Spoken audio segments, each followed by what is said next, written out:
Hey guys, Nakama here, and we're back with the best series on YouTube. Reacting to criticisms of RWBY that other people made that I am not going to make an effort to edit or make a scripted video because I just can't seem to make any scripted videos. Reaction videos are just too fun.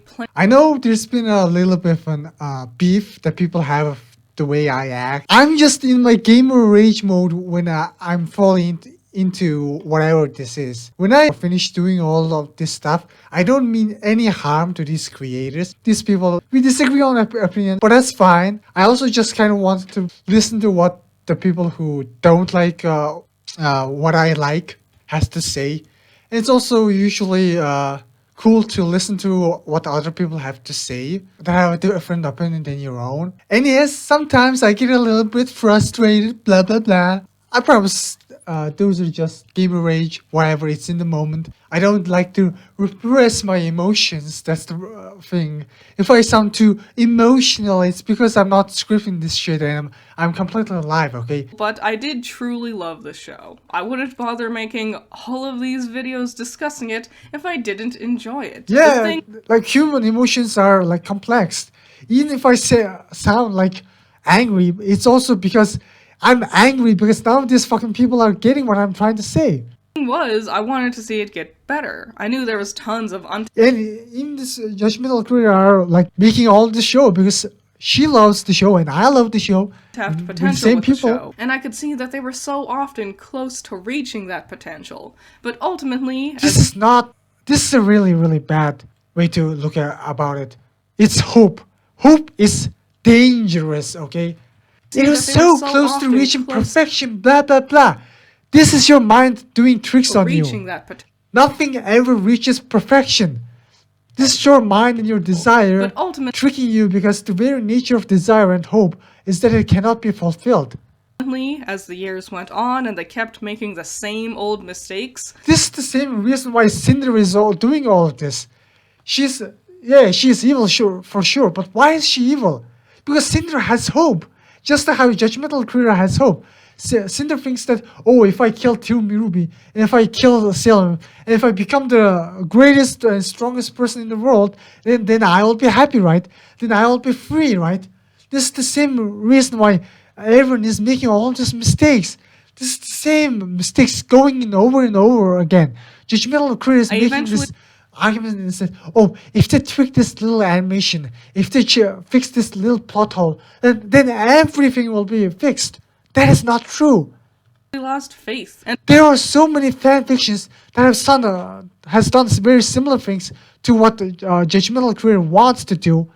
Those fan fictions, Judgemental Critter doesn't even care. And even Judgemental Critter has created a video saying that, such as, for example, like a RWBY rewrite, you know. I'm kind of like glad that people are very creative with their criticisms. I'm actually like really looking forward to like listen to this. It might be really fun. But the unfortunate fact is that you might get disappointed with yourself, you know. Even I'm kind of disappointed with what I'm doing. Yeah, I'm writing a lot of web novels and stuff. And from a writing perspective, it's kind of fine. But at the same time, it's not like enough, you know. I know I can do better. I know I can like create a better game if I just learn how to code on Unity. I can learn better. I can even make this web novel into an animation if I learn how to animate on Blender. I'm not much of a writer myself. And I also really, really hate the restriction that Word has. Sometimes an animated show is amazing because you can show what you're trying to convey with the animations. And Word is so confusing and so limited form of communication that I really, really kind of feel bummed about it sometimes. It doesn't feel enough. We all know that improvement is possible. Even complaining about like a show like RWBY is kind of insane because by comparison, if you just try to compare RWBY to other shows, there are so few shows like similar to RWBY. Even Attack on Titan Season 4 has dog shit 3D animation. Even the 2D animation looks very stiff. It doesn't look very animation-like. It's very still, and the animation is just moving pictures. It doesn't have frames that the 3D animation that RWBY has. I mean, look at this. Like, it just feels like live action. If you watch Attack on Titan, especially season 4 on certain parts, it doesn't feel like a live action movie. It just feels like pictures and the camera is moving around the picture. You can always compare RWBY to my one-man visual novel. Compared to RWBY, my one-man visual novel looks like dog shit. Years worth of subpar content. It might even be like far worse than RWBY in terms of writing, because I'm a single man. I'm also much younger than Miles and Carrie. So I think Carrie and Miles are probably better than me at writing. And also, they have 4 writers, where I myself am doing everything on my own. Now, you might think that RWBY is a bad show, but at the end of the day, you watched it. Whereas with my web novels and my visual novels, you don't even consider it because it's just that bad. In your opinion, to the point you think it's so unreadable to the point that you don't even consider it. That's how bad my or other people's fictional story is. It's all about standards. Judgemental Critter talks about RWBY, and she thinks RWBY is bad. But the truth of the matter is, Judgemental Critter thinks every single fiction is bad. If Judgemental Critter truly cared about other shows, she should have talked about these other shows that she really, really loves. But the fact of the matter is, she doesn't care about these other shows.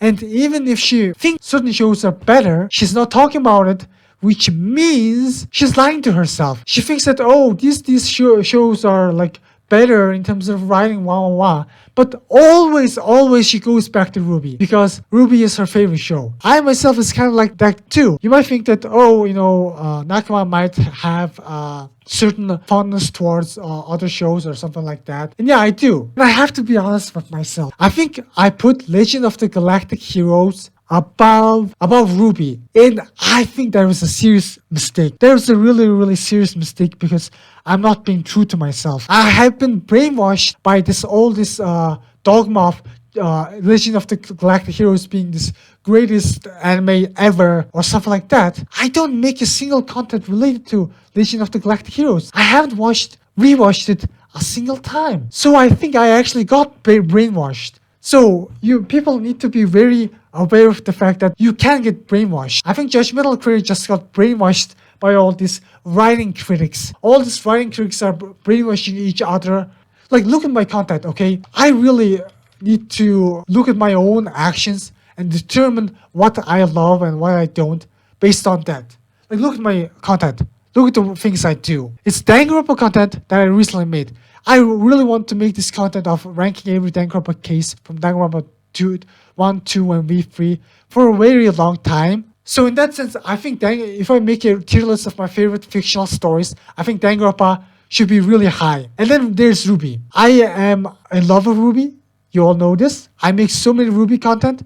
So much of it is RWBY. And there's also Danganronpa content. I also make huge amounts of Yu-Gi-Oh content. Also made a detective visual novel.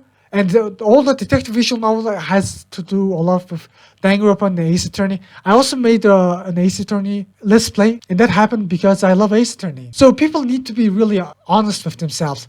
The reason Judgemental Critter is not making any other content is because she loves RWBY. But at the same time, her mind hates RWBY. We have this inner fight, inner conflict within ourselves, where our mind and heart are not one. There's even a lyric where there's a certain lyric in My Life Is Mine where Weiss says, my heart and mind are one, finally one. What is the meaning of that song? There's a very deep meaning of that song. That song is about Judgemental Critter. In a way, it's about everyone. But at the same time, I'll just take Judgemental Critter as an example. Judgemental Critter's mind hates RWBY. The mind hates RWBY because every single other creator or other writer thinks that RWBY is a badly written show. There's a lot of drama surrounding it, and there's a lot of people saying that RWBY is a bad show, or certain people who have created this have a lot of drama, and that drama is creating a lot of negativity in Judgemental Critter's mind. Then the question becomes, well, if RWBY is such a bad and awful thing, why not just leave it? If RWBY is bad, why not just shun it, Why not just leave it behind and move on? Then we kind of go back towards the heart, because our heart loves RWBY. So you have this very weird situation where Judgemental Critter's heart is fighting her mind. Her mind is fighting her heart, and her heart is fighting her mind. Stop this inner conflict and the awful things. One thing needs to be understood. The mind isn't supposed to be hated. The mind is just information. Well, what's really makes the mind evil is your ego, is your negativity, is your negative emotions, your hatred and your anger and stuff like that. Your hatred and your anger uses your mind against you. The mind is just a machine. It's just a memory. It's just a bank of memory. When your heart is controlling your mind, then you just see everything in a positive light. You see past in the positive light, you see the future in a positive light, and you see the present moment in a positive light. Think about that, Judgemental Critter, my girl. For a decade, and some people might. And yeah, you might even think that, wait, Nakama, didn't you hate Judgemental Critter in your previous videos? Yes, I kind of did. It's because day by day, I think my hatred and my anger is decreasing. So I think, and I also becoming more and more aware of the fact that I'm just making these videos in order to help people, in order to be, for other people to be more positive. So that's why these videos are changing. If you watch my oldest videos, I'm kind of definitely a lot more angrier in some of my older videos. And now I'm kind of less angry. In the future, I'm probably going to be even less angrier, less hateful, and less negative. So yeah, we are all evolving. And I can definitely see that Judgemental Critter has evolved with this video. She used to hate the show for the writing and stuff. Now she's like, her hatred is kind of shifting towards the creator of the show, and perhaps in a way, hatred towards life in general, of how things are, how hard these people have worked a day in and all out without money, and even the thing that they created isn't perfect. She's kind of almost hating that fact. So I can kind of understand that. People who hate the show or hate aspects of the show are also valid in those opinions. If you don't... Here's the thing. Your opinions are valid, but your hatred is holding you back. Look, I really, truth of the matter to be told, I really don't give a shit about what you think about RWBY. What you think doesn't matter. The way you feel and the way you hate RWBY is what really matters, because your hatred is much stronger than your shitty arguments or shitty beliefs in your good writing. Because if you didn't really hate or didn't have any emotional attachments towards the show, then you wouldn't be talking about this. Something. Your voice and opinions deserve... The heart is always controlling our actions, you know. Sometimes our ego is controlling it, sometimes our soul, and sometimes our heart. Who knows, maybe sometimes our heart truly is corrupted by hate. Just as much as the people who do like it. Real artists actually appreciate being told what's wrong with what they're doing. Criticism can help point out where you can improve. Yeah, but that's the thing. This is a really a dangerous threat. I, as a person, I as a creator, I as a writer, like to hear about what other people have to say, but not because I'm a slave. There's also this really cancerous mentality that's going on where, oh, this writer is good because they are doing everything that I want, and this writer is bad because they're not doing exactly what I want to do. This is a really bad take. Maybe that person is doing something that's better than what you're thinking to do. Maybe that's that person is doing something that's different from what you're trying to do, but still valid in their own regard. You know, life is not just good and bad. Life is a many different ways of roads that are interchanging and spreading into different branches. And you can take any different branch and you can make a good story about it. You know, RWBY is just like that. RWBY Volume 8. Volume 7 had a lot of war arcs and a lot of political stuff, and RWBY Volume 9 has a lot of soul searching and a lot of people getting sad and moping around, a lot of comedy stuff going on, and both of these are valid. If you choose one over the other, that just shows that you're lopsided, that you can't enjoy life as a whole. If you think that RWBY Volume 7 and 8 are bad because of war, and the whole negativity and the awful things that are happening, like all the torture and all the killings, and all the bombings and all the war crimes, if you think Volume 7 and 8 were a bad show because of that, that simply shows that you don't appreciate the beauty of war, I guess. The things that war has to offer us. Yeah, I guess. That really shows that you fear war, you don't appreciate war, you don't appreciate conflict for what it is. And if you love Volume 7 and 8 and hate something like Volume 1 and 2 for being casual, and you only think that a show is good when people are trying to kill one another, that also shows that you're also lopsided. That you can't appreciate people loving each other, that you can't appreciate people relaxing into one another, that you can't appreciate people trying to live their life and trying to understand life and be themselves. That you can't appreciate that. Appreciating both sides of duality is important. That's also why you shouldn't also hate your own hatred. You shouldn't also be angry towards your anger. You should try to understand and appreciate it. Or actually expected someone from Rooster Teeth to ever watch my content, but even if someone with just a dream of... That's the thing. This is a very fucked up way to see things because you're essentially trying to manipulate the writers into doing what you want to do, and you're throwing a temper tantrum when they don't do what you want to do. I love Miles and Carrie because they're them, in some ways better than me. In some ways they're just different than me. They can offer something that I can't offer them. They're their own people, and watching RWBY is amazing because I get to learn myself. By learning from them, I get to be a me that was better than me, than the person I was yesterday. And I always like watching shows and movies or novels that help me become a better person, become a me who is better than the me of yesterday. Something creative. Anyone who did watch my videos, I hope that they... This is a really, really kind of a cancerous aspect that I think Judgemental Critter just keeps holding on to. If things don't go my way, then it's the bad way. My way or the highway. I'm tired of beating around the bush when it comes to RWBY. Let's face it, the show is kinda bad, and I do still enjoy it. Also remember, this is just my opinion. I'm just stating my own thoughts and opinions. Your opinions can be wildly different from me.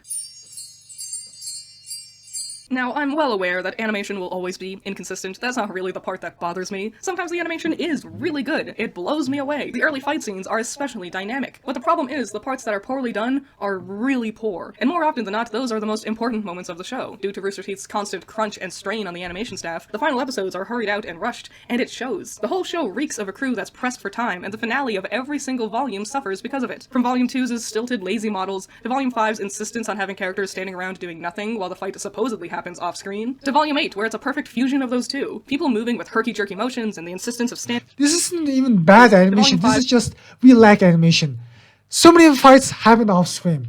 Raven and Crow fight probably was amazing. I don't know if it was amazing or not because it was off-screen.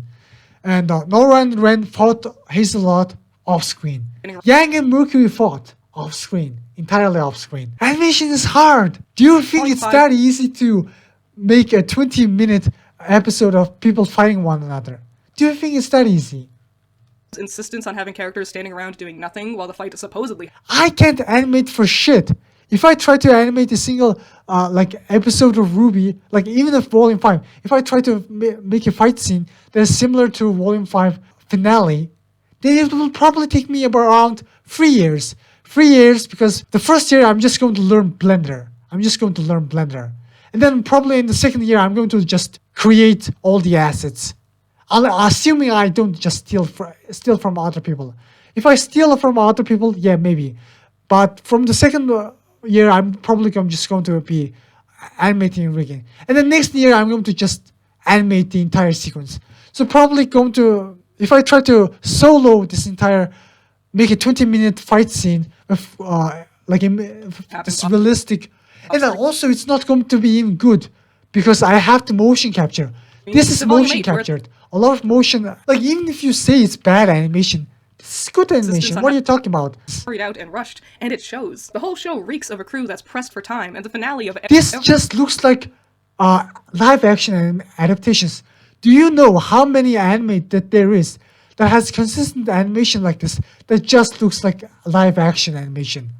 There are so many animes that just has rough animations. Episodes are hurried out and rushed, and it shows. Nobody talks about like the mid animations because nobody watches the show anymore. The whole show reeks of a crew that's Truth of the fact is, RWBY gets talked about a lot because it's a good show. Like, does anyone like remember this? Do you guys remember this? People talk about these types of bad shows, but they don't talk about, whether they're good or not. They don't even consider it to be good animation or something like that. They only people talk about it to make fun of it. These are like the true bad animations. Whereas compared to that, it's just for time. Like good. And the finale of every single The fact that RWBY fans are complaining about this is kind of like suffers ridiculous. because of it. From volume And even then, I kind of like don't even want to complain about this type of shows because I can't even draw shit. This drawing is probably better than my drawing, and even if I was better than drawing it than this, then that doesn't mean anything. 2's stilted, lazy models to Volume 5's insistence on having characters standing around doing nothing while the fight. So in a way, comparison is kind of a really awful thing. Like this just looks like a live action animation. This almost looked like someone took a picture of like a video of an actual person. Stilted, lazy The only thing that's models, like Volume making 5's me think that this insistence on is having not an characters actual standing around person is the doing anime art nothing while the style. fight Otherwise, this is just like the moves like an actual Supposedly person.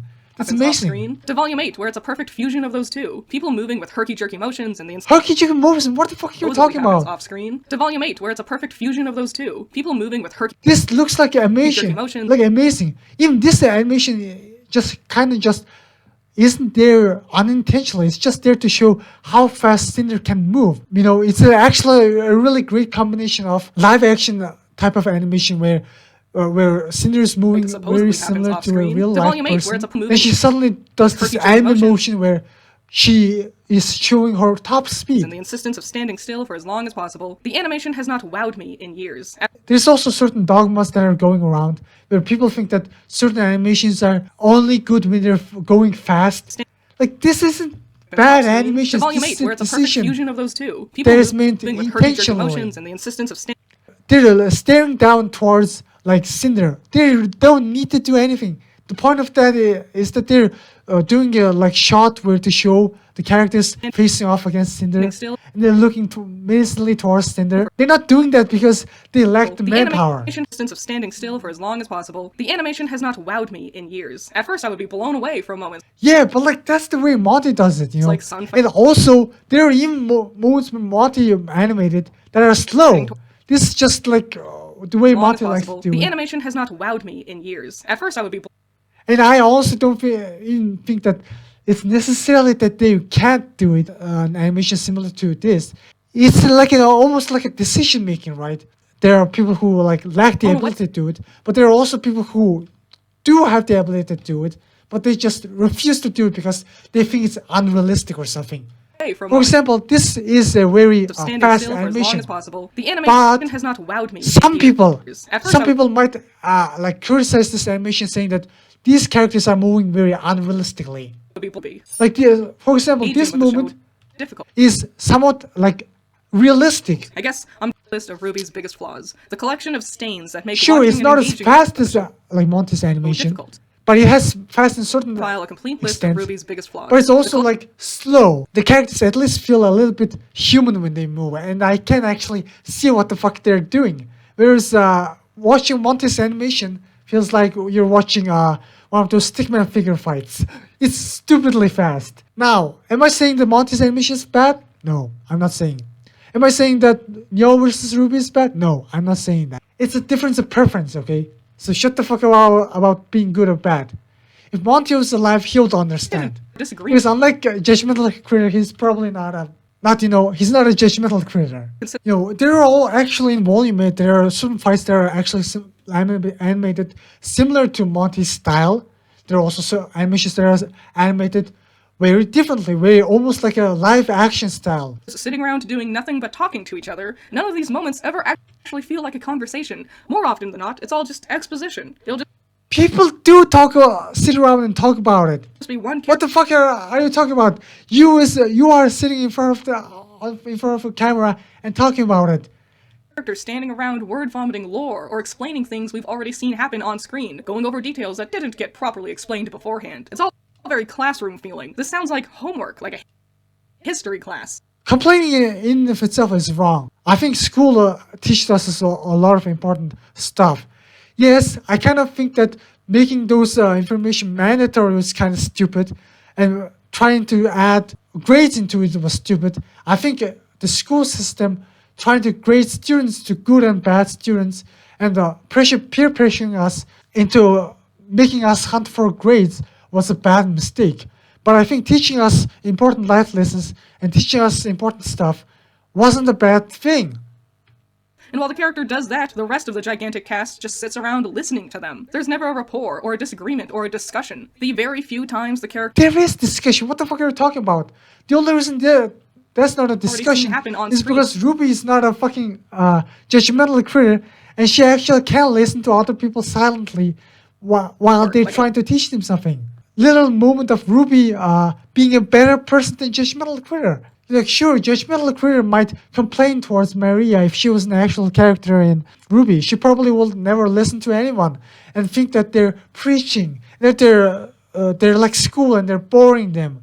Whereas RWBY will probably listen to other people because it's important to learn. history class. And while the character does that, the rest of the gigantic cast just sits around listening to them. There's never a rapport, or a disagreement, or a discussion. Because they're good people who can listen to other people. They're not like you, Judgemental Critter. They're not trying to like get on other people's throats all the time. Literal moment where Team RWBY is just a better person than Judgemental Critter. Few times the characters do actually get the chance to sit around and And talk. that's the thing. Usually people hate certain characters because they're too different than them. I love Team RWBY, and I understand them stealing the Atlas airship because I would probably do the same thing if I was in their place. I understand why Osmond lied to them, because if I was in Osmond's shoes, I probably would have done a very similar thing to them. I would have done a very similar thing to Osmond. I probably would have been afraid that they will just give up if they learn that their arch nemesis is immortal. To each other are painfully brief. And what's worse is they'll often And I also am completely okay with them trying to fight Salem, despite Salem being immortal, and trying to move the people of Atlas, teleporting them, is because I probably would have done exactly the same thing. just bring up an interesting concept or idea. Yeah, at the end of the day, it's nothing more than an opinion clash. Judgemental Critter is clashing with the authors of the show. But here's the thing, Judgemental Critter. If Miles and Carrie, Eddie Rivas, and Kirsu, if they watch your videos, they're not going to just suddenly do a 180. They're not just going to change their mind. They knew exactly what they were doing when they made RWBY steal an airship. They knew exactly what they were doing with the soundtrack of the story of the show. They like the writers actually contribute and talk to Jeff Williams. Jeff Williams is not just doing random songs and then just Miles and Carrie and like the directors who are directing. They're not just adding on to it randomly. Everything the show is the way it is because the creators want it to be the way it is. So at the end of the day, it's nothing more than an opinion clash. Concept never gets further explored. Instead, the next time that concept will be brought back up, it'll be because they've suddenly resolved the issue. Yeah, but probably because, well, animated shows is hard, and also the pacing kind of gets ruined. You probably will complain about how the pacing is awful. You complain about this, so you're probably going to complain about that. Out of nowhere, even when the show tries. Complaining is a very, very awful disease. I feel like I saw in some Q&A or something somewhere that Miles and or Carrie said that they wish they had named the show Remnants, Team RWBY are the main characters. And that would be more understandable when I think Kishimoto probably also realized too. I don't know if Kishimoto ever said that he had regrets, but calling your show Naruto was kind of really dumb. It was kind of really dumb in a way. Forces you to only focus on Naruto and forces Naruto to be this messiah figure, sort of. Because, if the show kind of like focuses on other characters, then people just go and say, hey, wait a minute. Why is the show called Naruto not focusing on Naruto? It's false advertisement. Yeah, that's kind of... So in that sense, calling your show something like Danganronpa, catch you like Danganronpa, is really cute. It's really helpful because the name is just catchy, you know, it's just that. But the contents could be literally anything. Every other character instead gets to be the main characters, which, to me, is basically just them quietly admitting that, oops, they've accidentally written a show with 4 main characters that they just don't actually like. Not that Miles and Carrie hate Team RWBY. No, they don't like. It's just that life's beauty is in variety, you know. Only Sif steal in absolutes, Judgemental Critter. Why do you go on absolutes? Yeah, like you're also sort of self-projecting. You think that's what the writers did because you only deal in absolutes. You either love something so you go mad over something, or you hate something so passionately. You never know something that's in between. It's either always focus on this character or focusing on other character. You never really try to balance things. You never try to be balanced. You're kind of having a hard time understanding balance, in my opinion. I think RWBY is a very balanced show. It has comedy, it has slices of life moments, it has very relaxation, very fun moments. It has romance, it has school life, it has war, it has drama, it has economical stuff, it has social commentaries. It's about everything. I think truly, I think RWBY could have been named The World of Remnant, but at the same time, I think RWBY, the name is catchy in a sense. RWBY, Weiss, Blake, and Yang were very clearly Monty's creations, and they essentially just exist with cool designs, weapons, and abilities that he wanted to use for his— I mean, Monty was alive, he probably would have said that, yeah, the show is called RWBY, but it's actually about World of Remnant. I mean, Monty himself didn't actually make Team RWBY first. He actually made the geography of the world first, which is really interesting. It kind of goes to show that Monty, despite being an animator and stuff, is really super scientific because he created the world first, then the kingdoms, and then the characters. He just made the Team RWBY because, you know, the characters are what the show is going to pull towards. And I think at the end of the day, even if they're saying that, another part of them also probably knows that calling the show RWBY was inevitable because the show starts with Team RWBY. And after the show starts and what it becomes or changes into doesn't matter. Like Naruto starts off of Naruto's journey, but becomes essentially a midway point. It becomes Sasuke Shippuden, you know. And then also Danganronpa starts off with, I don't know, Makoto or something. Then in Danganronpa V3, we are following a bunch of different characters. And Attack on Titan, I guess, starts off with Eren or Titans or whatever. Then ends in like, and Eren even stops becoming the main character, sort of. But, since Miles and Carrie were amateurs when the show started, they did that thing that all amateurs do and fall in love with the characters that they actually had a hand in creating. Miles and Carrie had not only a much bigger hand in defining— I really don't think that's the thing. If anything, William Nine, the way it is, kind of shows that they love these characters and they actually want to focus more on them. And focus more on the messages that these shows are trying to send, more than trying to create chess pieces and make them move around. The problem arises when those characters the writers are voicing and had a bigger hand in creating also end up being the ones who actually does anything throughout the story. From the very beginning, Team RWBY have been taking back seats to watch Jean and Pyrrha have their time in the limelight. A whole arc dedicated to Jean, then again in Volume 2 with Pyrrha and Jean at the dance, then again in Volume 3 when Pyrrha was approached to become a maiden. Hey, it's not anyone's fault that like John is just that good of a character, okay? RWBY is a really hard character to write. Simply because, one, RWBY doesn't have any flaws. RWBY is very similar character to Ospen in the sense that she's the moral high ground. Everything RWBY does is mostly right. Jean is a very interesting character is because at the start of the story, Jean is a self-loathing loser who hates himself and who has just a lot of negative traits. And him getting over these negative traits just becomes a very interesting arc. Yeah, that's the thing about like stories, you know. Following RWBY is kind of weird because it's interesting to see how RWBY changes other people. When RWBY argues with Ironwood, it's interesting. But that's it. RWBY is a good person. She's very similar to Ospen. Even when Ospen was revealed that he was lying to everyone, RWBY did not get angry. Yang got angry. Crow got extremely angry. RWBY was silent. From a conceptual standpoint, I think RWBY was almost a self-insert of Monty Carrie and Miles' own vision of life. She's very cheerful. In fact, I think the way Yang and Ruby jokes around is very similar to Carrie and Miles' own way of joking around. So in the sense that despite John being voiced by Miles, I actually think Ruby and Yang are more similar to how Carrie and Miles actually weave the life. Light. A whole arc dedicated to Jean. Then again in Volume 2 with Pyrrha and Jean at the dance. Then again in Volume 3 when Pyrrha was approaching. And all of these arcs were beautiful.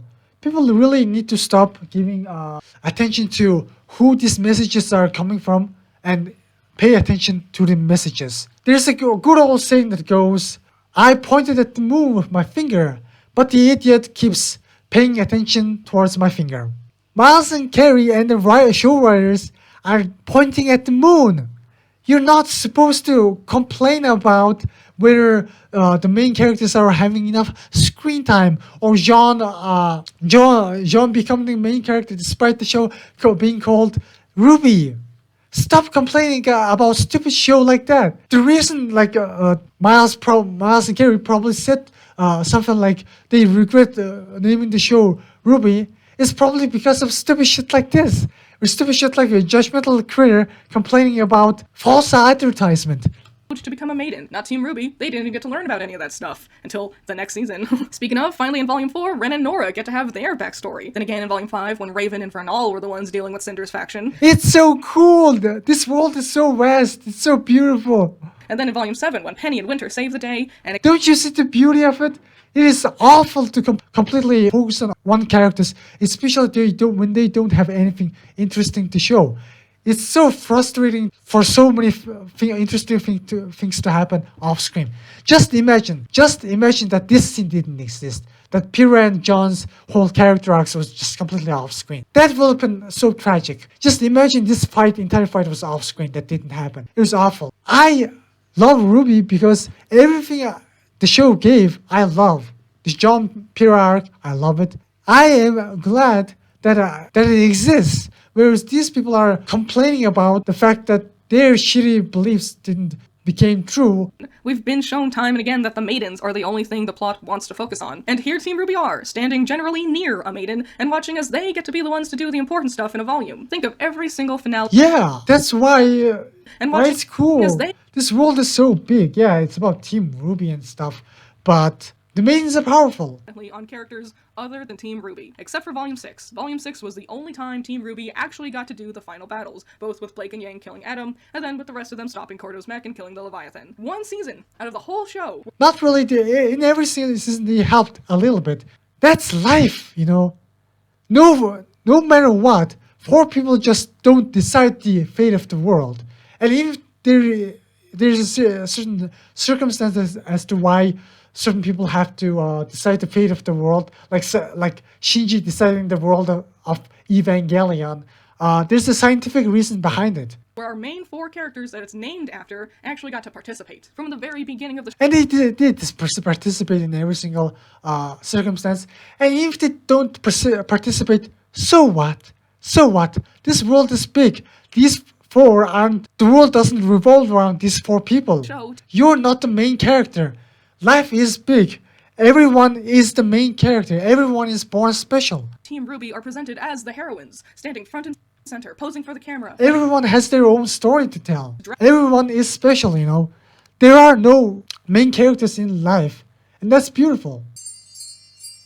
The show started with a very lighthearted tone. It was episodic for the most part. Every 2 to 3 episodes would focus on one little plot thread, and there was an overall focus on comedy. For the first 3 years of the show, it worked this way, when very suddenly, it tried to pull out the rug and reveal that there was a much, much darker overall tone for the true plot of the show. An interesting idea, without a doubt. A show that starts cute and goofy, that suddenly is revealed to be dark and serious. Plenty of things have attempted similar dropping of the mic moments too, even one of my most favorite anime of all time. But the main difference is, those shows usually do it within the first season somewhere. RWBY spent 3 years getting popular off of its lighthearted narrative, comedy-forward cast, and simple school setting, to suddenly try and shift everything into a darker story about death, drama. Now they're traveling the world. Needless to say, that transition never really smoothed out. Now, not to say that the first 3 volumes... What are you talking about? So, you're making all this... You're literally making your own rules and you're, complaining about them.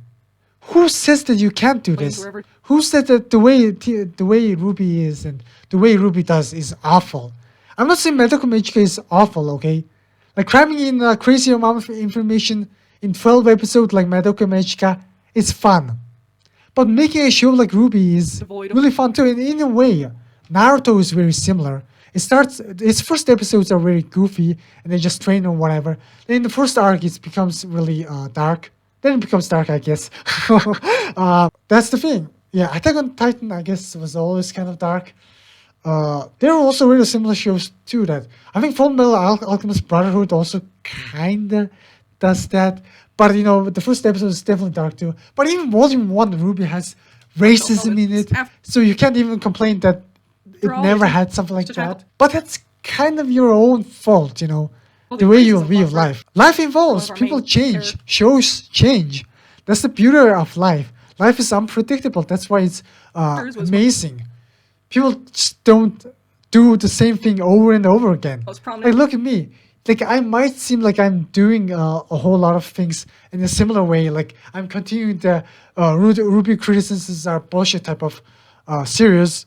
But, you know, I've changed. during volumes. If you, like, compare my first video to how I'm doing it now, I've changed. You can even, like, go search my YouTube history and see how I've changed throughout the years. In this year. I have plenty of videos on my channel going into detail about how poorly that was executed, but it was at least an attempt to cover something more serious. Unsurprisingly though, after dropping the hammer and the school blew up and two of the most beloved characters in the show had died, a lot of fans weren't totally on board with this harsh of a tone shift. And RT seemingly was aware of this, because after the big dramatic reveal for the story happened, the show still tries to squeeze in lighthearted moments of comedy. In the end, all it does is make the whole show feel rather tone-deaf and all over the place. It doesn't No! help- This is life. I was really sad when my grandma died. It happened about 10 years ago, probably.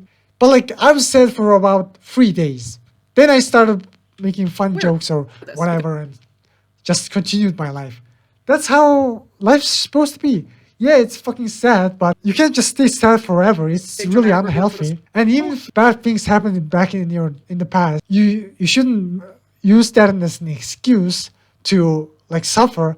I mean, that's just one of the things that Judgemental Critter is also guilty of. It doesn't help that these attempts at lighthearted moments are always sandwiched between really dramatic moments. I'm watching a scene where the political attack is coming to a head, the culmination of the whole plotline about corrupt government and hypocrisy finally coming to a point. One of the characters has been accused of mass murder, and peppered throughout the scene, we watch as the rest of the cast It feels weird watching it, but it makes sense in universe because, well, John and Nora are not that serious at all, and they're not being questioned like Ironwood or whatever. And also, well, seriousness is kind of a disease, coming right? to a point. One of the characters has been accused Like all of our like young characters are also very level-headed people who haven't been corrupted like the adults. of mass murder, and peppered throughout the scene, we watch as the rest of the cast engages in Looney Tunes buffoonery. We gotta spill food on a chubby lady so she'll cry and And that's just how life goes. But one person might be crying over losing someone dear to them and shitting themselves. But right next outdoor, some dudes are talking about video games,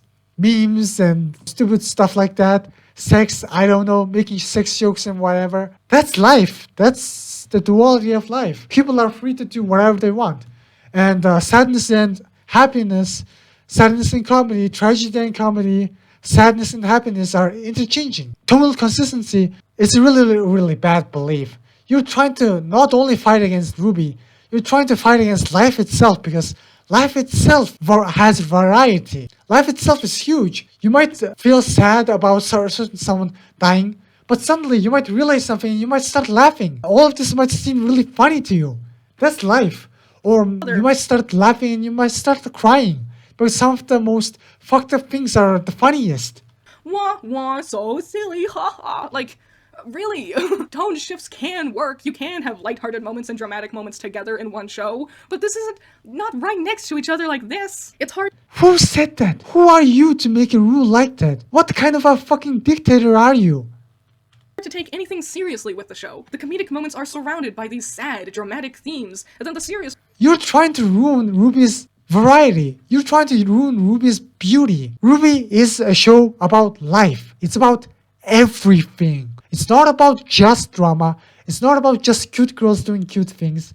It's not about just comedy. It's not about just war. It's not about just the inner journey or just the messages. It's not about just fighting. It's about everything. It's beautiful.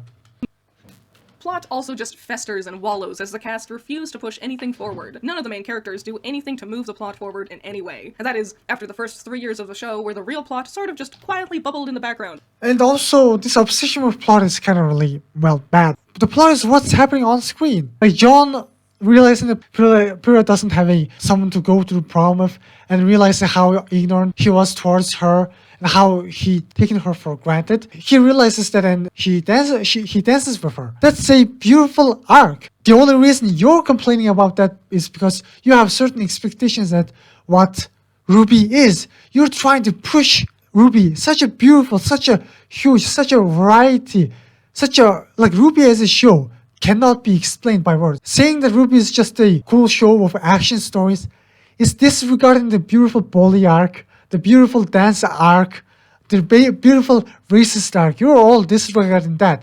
And you're trying to dumb down RWBY as a show into just people punching one another. Or it's just a show about these 4 girls. It's not. It's a huge show. It cannot be described by words. It's a huge show that cannot be dumbed down into simple terms. It can't be dumbed down into genres because there's even certain RWBY episodes that feel like horror.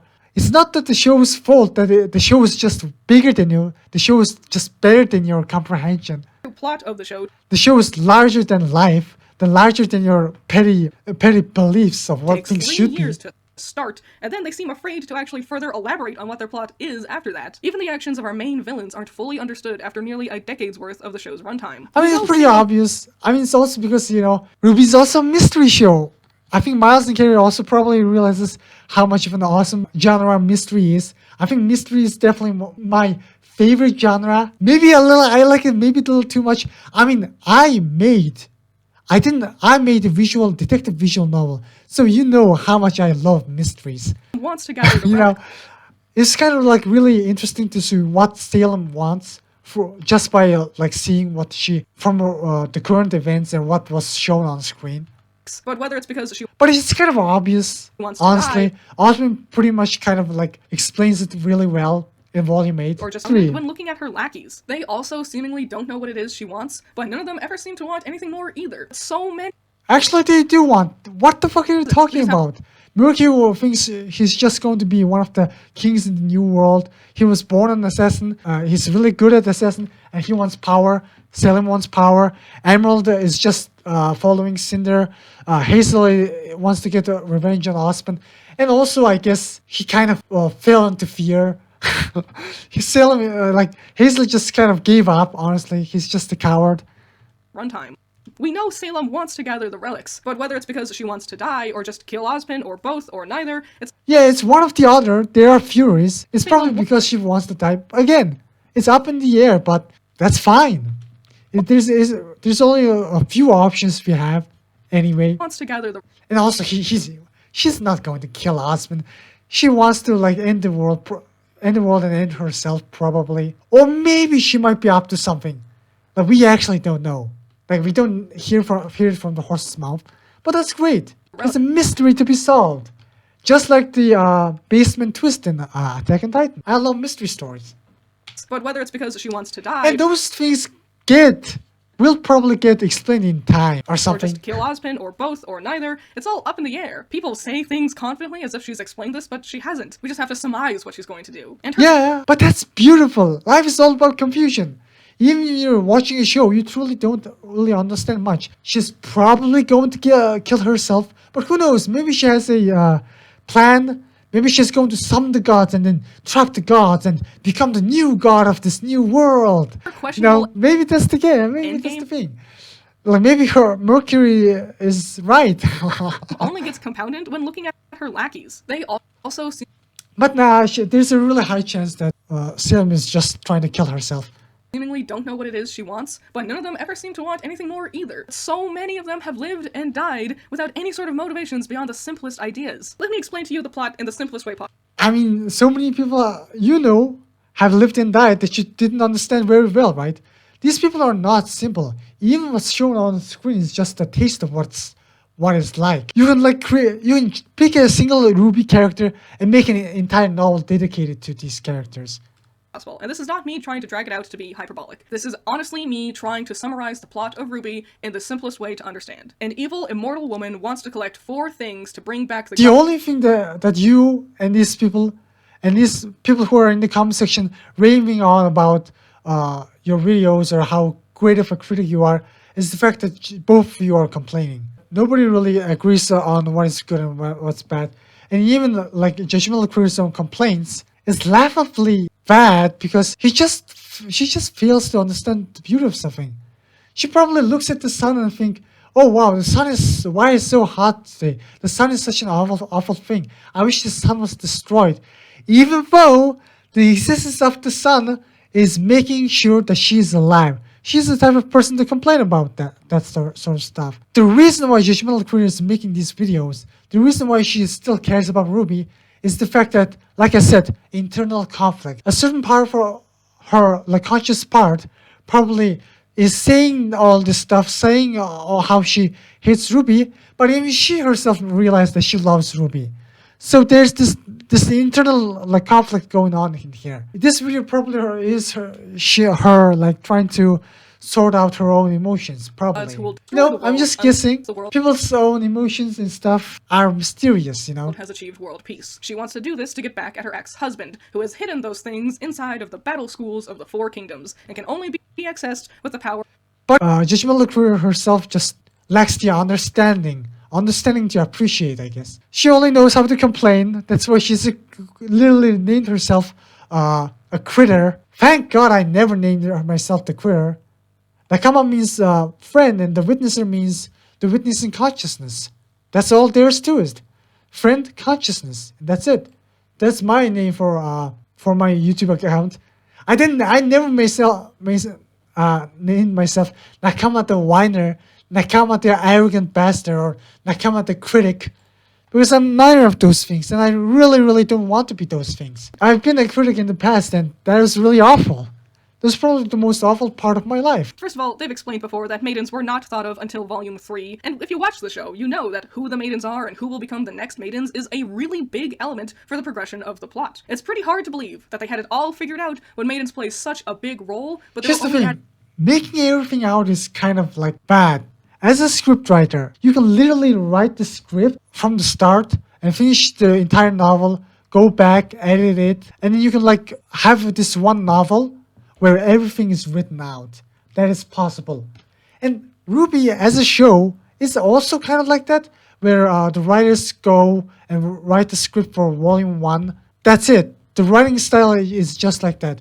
When you're writing a sequel, it's kind of like really difficult because you really have to take risks and you have to sacrifice certain logic, because in order for a story to continue, you have to continue the story in a way that it doesn't contradict the previously established thing, but also you can't sacrifice the new ideas in order to stay consistent.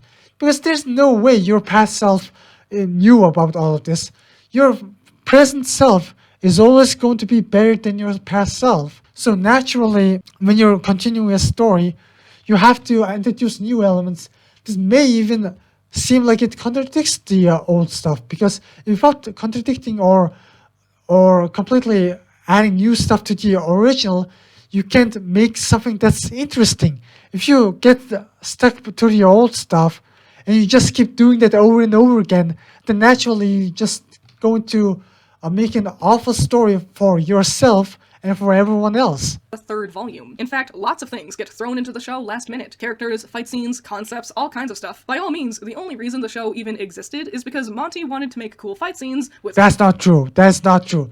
You're making a very bold statements. Watch that video about what was Monty's vision. Describing Monty as someone who doesn't care about good themes, good messages, good characters. Describing him to be just Oonga Boonga fight guy is just discrediting him.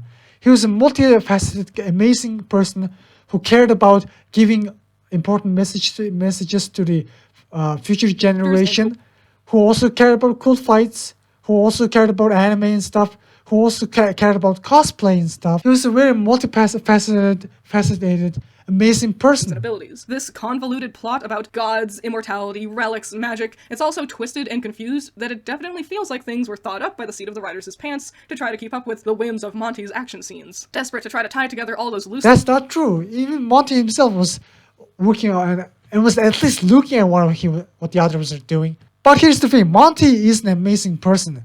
But you gotta give Miles and Carrie some credit, man.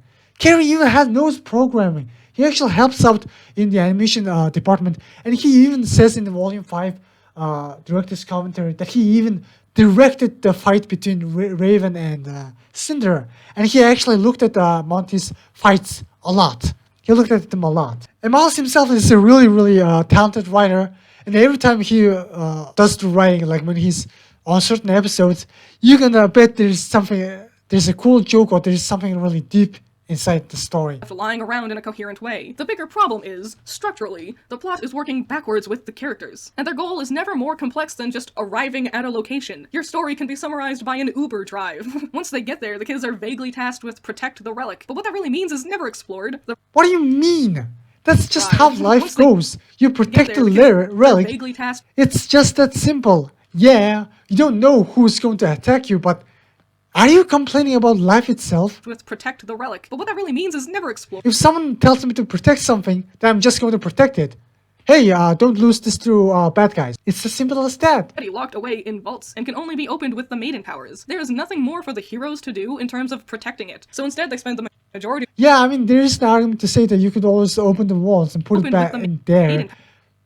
But, you know, I was kind of like trying to trust them. He also knew the risks of having the two relics be in one place. I guess one of the things that the writers don't do, it's not that they can't do, okay? It's not that they don't have the ability to do. It's entirely because of screen time. And also, they know that people like you will get bored and won't watch it. They all knew that having the relics be in one place is a really bad idea. And in real life, there's something like that too. Like people always keep on saying, don't have one source of income, stuff like that. There's even in politics where if you're the president and you're the congressman, or if you're the Senate and stuff, we need to president and Senate and the congressman shouldn't be in the one place. Everyone should be at different places. This is so that if there's a sudden terrorist attack at one place, then all those people just don't die single-handedly. I think RWBY was actually smart to give the relic to Team RWBY, because having the relic inside the vault along with the relic of creation is a really bad idea, because if someone gets the maiden powers, kills the old lady and gets the maiden powers, then they get the relic of knowledge and staff in one go. Whereas with Team RWBY and relic being divided, then there's at least two different places, and the villains have to do two things in order to get both relics. But what that really means is never explored. So that's actually a really smart thing. Here's the thing, I'm not saying that the writers are the smartest thing ever. It's just that Judgemental Critter is a dumbass. If you watch Dual Wielder's videos, he says some very important stuff, like about the weapons. This video is especially important. It was a very good video, because it was kind of like showcasing, comparing RWBY to real life and how the characters should wear more armor, which is true. This is also a very important video, because it kind of shows the characters having very impractical weapons, and how these weapons could be improved upon. This is a very important, good video. The only difference between Dual Wielder and Judgemental Critter is that Judgemental Critter unfortunately isn't that smart. I'm just using Judgemental Critter as an excuse to find topics to talk about. It's really hard for me to just write blankly. I really enjoy listening to bad arguments and debunking those bad arguments. That's just how I make content.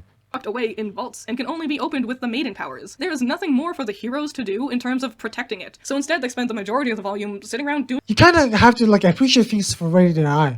The reason why they had to be stuck on this room is because their mission is to protect. In Volume 6, they were traveling. Their mission was to travel, which as a result ended up becoming a more interesting, visually journey. But in Volume 5, their mission was to protect a location, which ended up becoming a little bit of a boring watch as a result. But it's not the writer's fault. The story just demanded something like that. And even then, like, they kind of used them as being stuck at one place as best as they could, made a bunch of exposition get out of the way. They had a lot of fun, goofy times together. They spent the majority of That's important stuff. Sometimes you need to like sit down and talk. the volume sitting around doing nothing, waiting until the villains eventually roll up, and then they have to fight the villains off to try to prevent them from getting the relics. Yeah, that's why. Just so you know, you're not complaining about RWBY, you're complaining about life in general. Because there are many people in real life who are just like RWBY, like, who have protection missions, you know? Like the people who were protecting certain parts of Russia during World War II. They were just simply waiting during certain cities, like in Stalingrad, just waiting for the German forces to get in and attack. It's kind of similar to that. And as a Mongolian, we Mongolians also protected our land when the Japanese attacked and tried to conquer us in during World War II. Which they've failed to do twice now. Once they got the lamp, they never try to lock it away somewhere safe. Like, they never Salem is a strong foe. You know, it wouldn't be fun if it was this easy. try to you know? lock. But is there not just some extra secure vault somewhere? There's like an entire No, laboratory they're not. Everything can be destroyed by maiden powers, except the vaults, I guess. around here, but we don't have an extra big safe somewhere. I mean, there is a possibility of just locking the relic of knowledge again in the vault. But the problem is that Raven is a bitch, and she decided to get the relic, and she refuses to protect it. And chances are she's probably going to give the relic to Salem and run away, because Raven is a little bitch. So Yang has to take it. So they have no choice but to take the relic to Atlas, and you can't travel to Vakio. So there's a lot of logical reasons as to why Team RWBY has to hold on to the relic of knowledge. Instead, they insist on keeping the lamp that they didn't want to use, dangling around on their hip like it's a keychain. The flow of the narrative they're trying to present. Characters travel to a new location to stop the villains and protect the relics. That would work better if the heroes were chasing the villains. If the villains were in the lead and the heroes were following them, trying to get there in time to stop them. That would make more. Look, I guess chasing villains is kind of like cool and stuff. There are several issues. First of all, Salem's forces are extremely small, which means they're really good at hiding. There's no way to hide Atlas or something because it's a literally entire country. Second of all, Salem is immortal. Trying to hunt a witch and trying to hunt an immortal witch down and try to fight her is a death sentence. Like, at this point, they don't know how to kill her or how to stop her. So trying to buy much time or try to live your life normally is also really important. Because there's a possibility that they might not win at all. Because, trying to win against the powerful magical user who is also immortal is kind of despairing. And if you think that's an awful story, then congratulations, you understood RWBY. You have successfully understood the situation Team RWBY and everyone of Remnant is in. This is why, like, death exists. I'm really, really glad that death exists in real life. Just imagine Putin or Hitler was immortal. Just imagine anyone was immortal. It would be so difficult. Even someone like, I don't know, PewDiePie was immortal. Like that guy will be the greatest YouTuber of all time forever. If PewDiePie was immortal, he will just make every YouTuber look like a piece of shit. But in comparison, because he's immortal. I'm so fucking glad that certain talented people just fucking die so that they don't overshadow everyone who's younger than them. Sense structurally. How it works now is a very reactionary feeling, not proactive. It's the type of story where one. So Salem being immortal kind of like goes to show death truly is important, because if certain people, especially certain awful people who are immortal, they will make a living hell out of this earth. Why didn't his sword cut through her arm this time? Why did Team RWBY send everyone to Vacuo? Why not split them up between the different... Yeah, that's the thing. That's an interesting topic, but there is actually arguments to it. That's the thing about these types of shows, where the writers are not writing this show for the critics. They're writing this show for the general audiences, and they're writing it to be entertaining and fast-paced. decently fast-paced at least. They're not trying to like show everything and show how Team Ruby are discussing and crossing out Whale as a way to teleport. They're not discussing Mistral as a way to teleport. They're not crossing out why certain options are not correct. So yeah, it kind of like makes this really weird situation where you have to just guess what the characters are and why they're doing certain things or why this is the best option. It's fun, you know. On one hand, it's fun. On the other hand, well, it's kind of easy to understand. Like Vecchio had his the academy on had only the academy. Whale lost a lot of men, and the school is gone. And it's also probably protectionless or whatever. It also has a lot of grim infesting areas. And Mistral lost so many hunters. Cinder literally massacred like 200 people. Lionheart was basically working for Salem. So it was a very bad situation. And even the people of Menagerie and White Fang became good, they probably returned to Menagerie anyway. And going to Menagerie is also like risky on its own. Kingdoms. Why did Torchwick need to steal all that dust? Why does Ironwood still want... If you bring the relic to Menagerie or Mistral, you're going to doom everyone around it. So at least Shade has some certain fighting powers. Yeah, now there's one thing.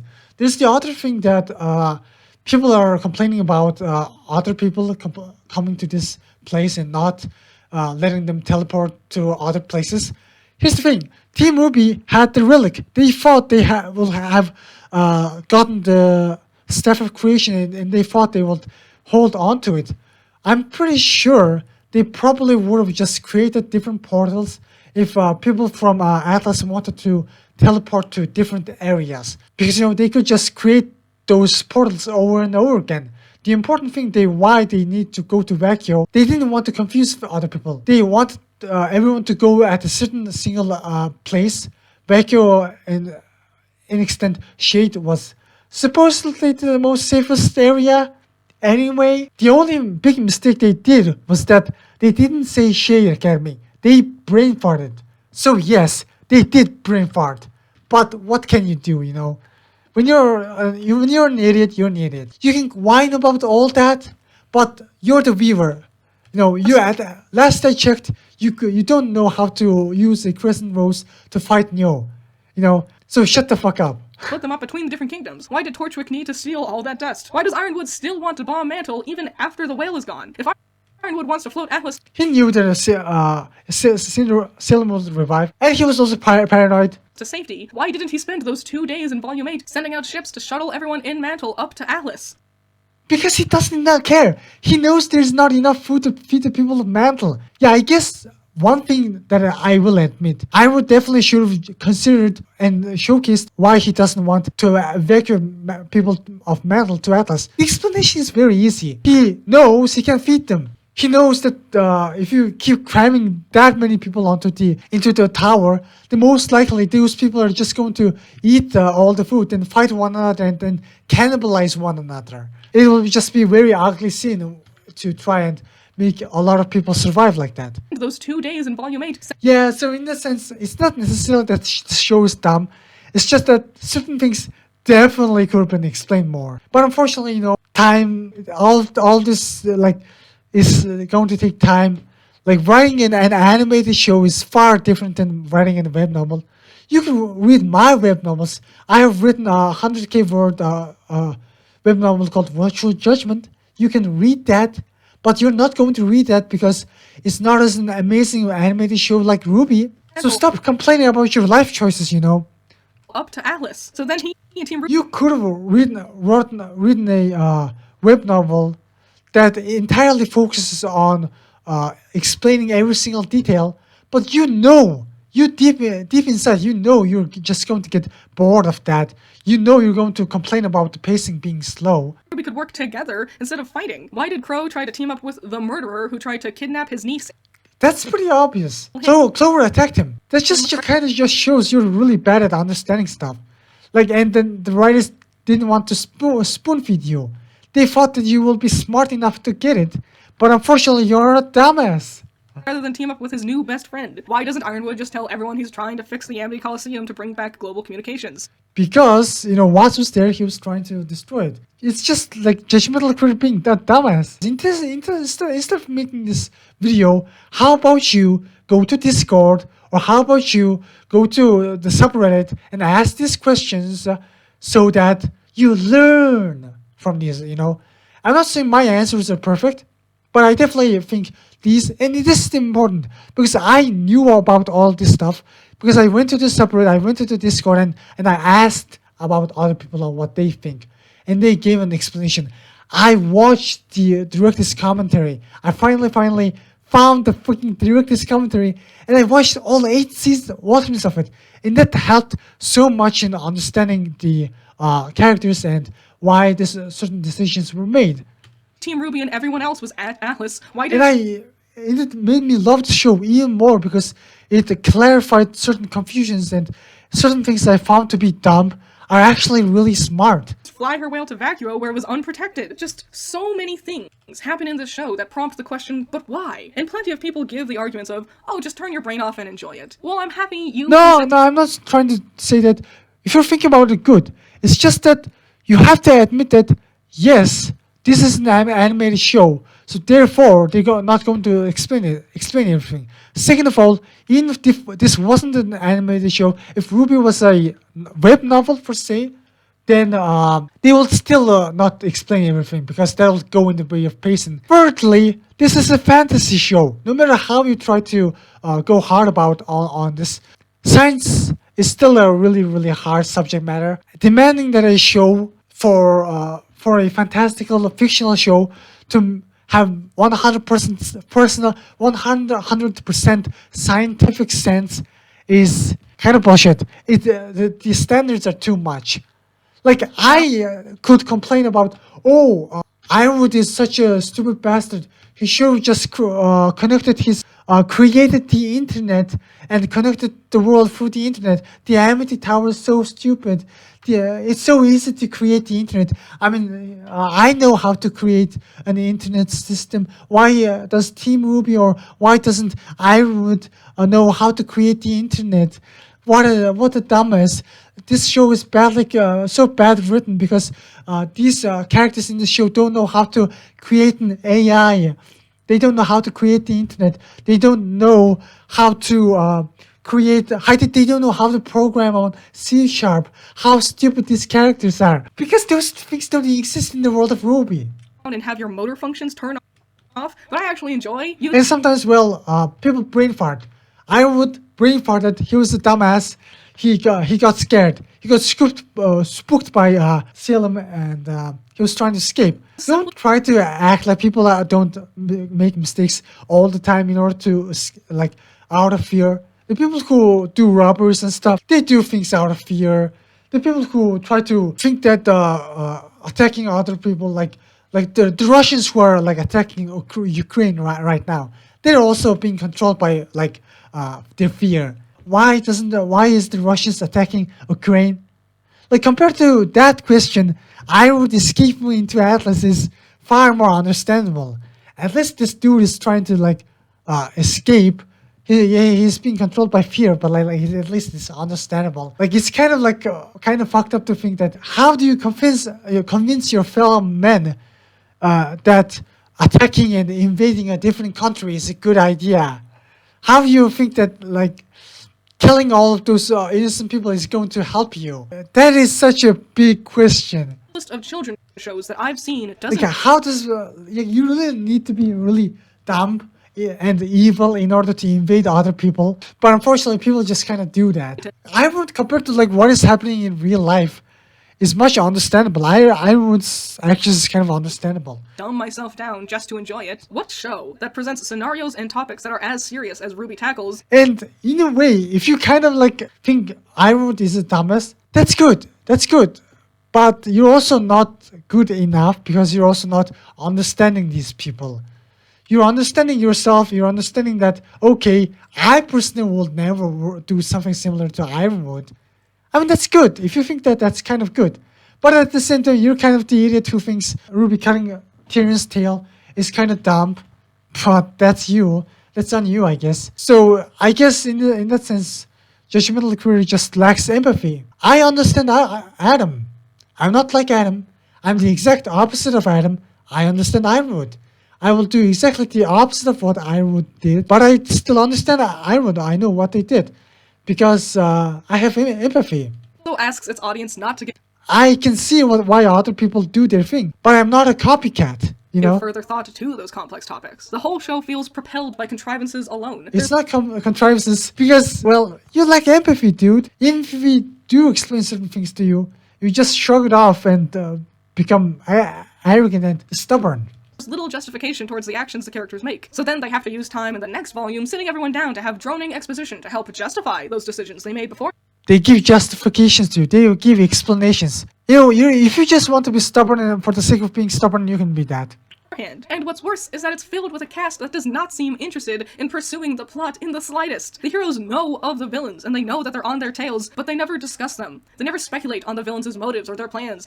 You complain about them talking and talking. I'm pretty sure they talk a lot of that stuff off screen. Complaining is a very, very awful disease. It's impossible to fulfill complaints. You need to understand this for your own sake. I don't need to talk about this. I am kind of bummed out that this video has this much views, but you know, it is what it is. I still admit it, and in a way, it's kind of impressive that my favorite show is getting this much attention. I love that, but complaining is an awful disease. Judgemental Critter complained about this show having too much exposition. Now she's complaining about the show not explaining things enough. You can't have both ways.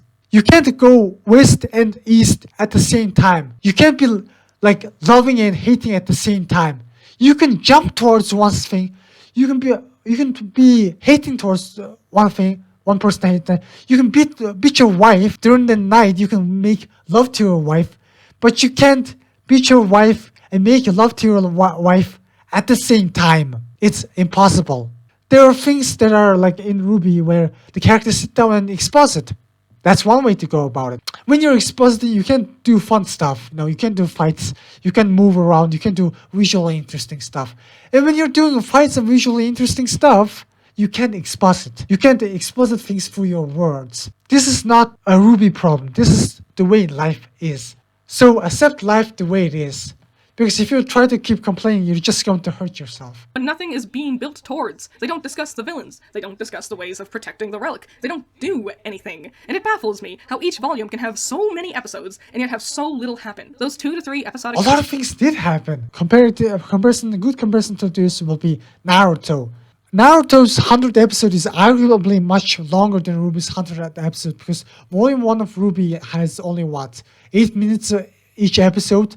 So calling RWBY having a 100th episode, having actual 100th episode is really bad. Naruto's 100th episode ended in the, Sasuke retrieval arc. I'm pretty sure, Naruto and Sasuke were still fighting on episode 100 or something like that.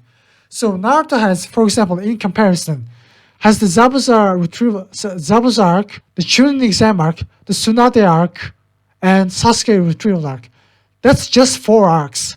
RWBY in that time, probably a shorter amount of time, has a Beacon arc, the Mistral arc is there, Atlas arc is there, now we're going to the Fairy Tail and Vaki arc.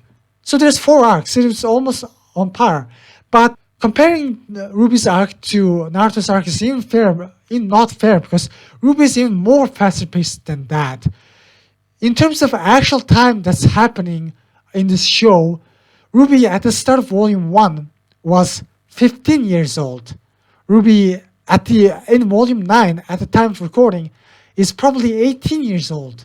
So that's about 3 years of events happening in RWBY. Whereas in Naruto, from episode 1 to episode 100, how much time passes? 6 months?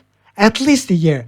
I think 1 year or so events happen. Naruto becomes a ninja. Then he goes with Team Sasuke, blah blah blah, and he goes into the Chunin exam. The Chunin exam drags the story a lot. Then the Tsunade arc happens. So in a way, I think from Naruto becoming one team, Naruto, Sasuke, and Sakura becoming Team 7 to Naruto and Sasuke fighting at the valley, I think a single year has gone past by during that time. So RWBY is a much faster paced show than compared to Naruto, I think. Filler. Not even filler that explores resolutions evenly throughout the season. Instead, each volume is filled with just filler. Not even filler that explores or develops the characters. You watched all this filler until this point. You're still watching Volume 9. Why are you watching filler? Shitting on the shows you watch is the same as shitting yourself. If you think the show is as bad as it is, if this entire volume 8 was just filler, a waste of time, then just quit. Or are you just that in love of being a slave? I will never shit on shows like RWBY because I love RWBY. Everything I do for a reason. I'm watching Judgemental Critter's video now because I also think that Judgemental Critter is popular. He had an 300k video views. People care about her opinion. I'm sitting around doing busy work. So I'm not going to shit on myself and the videos I make, no matter what everyone else I said, because at the end of the day, this is what I'm doing. I am never going to shit on RWBY because at the end of the day, I kept watching it. You know, I have lasted for long this day. I recognize its potential. I recognize its strength, its beauty, its power. I feel like a waste of time compared to the larger narrative. Then again, you keep going on the rest of the big narrative. You don't appreciate the small moments of life. Volume is filled with just filler. There is no plot. There is no big plot in life. What do you think is going to happen after Salem is dead? Nothing. People are just going to continue their life. Perhaps that's why Putin is attacking Russia. It has nothing to do with helping the Russian people or whatever. Maybe they just wanted a goal to happen in life. Maybe they just wanted their life to have a meaning. That's what's also, I think RWBY has realized that in Volume 9. That's what this little child, Kid RWBY, is telling RWBY. She's telling to Kid RWBY, she's telling the adult RWBY that, hey, being a hero means sacrificing yourself, saving people's life, and fighting forever and ever. That is awful. Being a hero, if fighting forever is what it means to be a hero, then being a hero is an awful thing.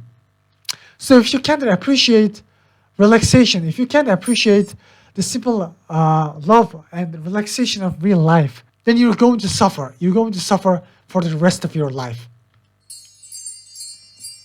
One word is all I need to say to send the RWBY fanbase into a tailspin. Aura. How Aura, the basic magical function of the show, works and has been rewritten so many times that eventually everyone kind of just gave up, I feel like. RWBY runs on a lot of retcons, actually. That, alongside their numerous supplementary material, makes keeping everything in order really messy. I know what the stupid arguments are. I don't need to listen to it. Science is always going to be complicated. That's also why all this fictional science is so interesting too. Why people are so engrossed in Hunter x Hunter's nin system. The thing about science is that you can explain it over and over and over again. For example, you might think that water boils at 100 degrees, and you might think that this is for taking granted. But this is such a mysterious thing. Why does water boil at 100 degrees? It's such a mystery, you know. You could always try to analyze it. You can try to go and research into water particles, try to understand it more. Truth of the matter is, the reason why we're having this extremely basic explanation as to how aura works is that the characters themselves don't know. Osman probably doesn't even know. Yeah, Osman probably could have said the most about aura and stuff, and the World of Remnant definitely gave out explanations to it, but that's it. There's an explanation saying that every person has a different semblance. Why that is the case, nobody knows. I mean, there might be a certain in-universe logic that Miles and Carrie might create, but until then, nobody knows.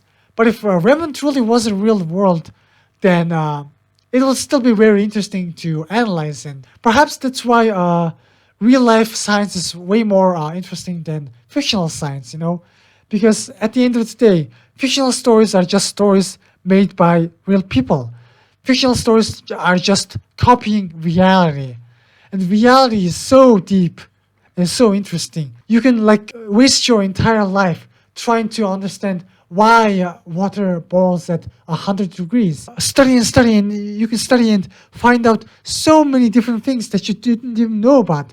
This is why I enjoy programming, why I enjoy science.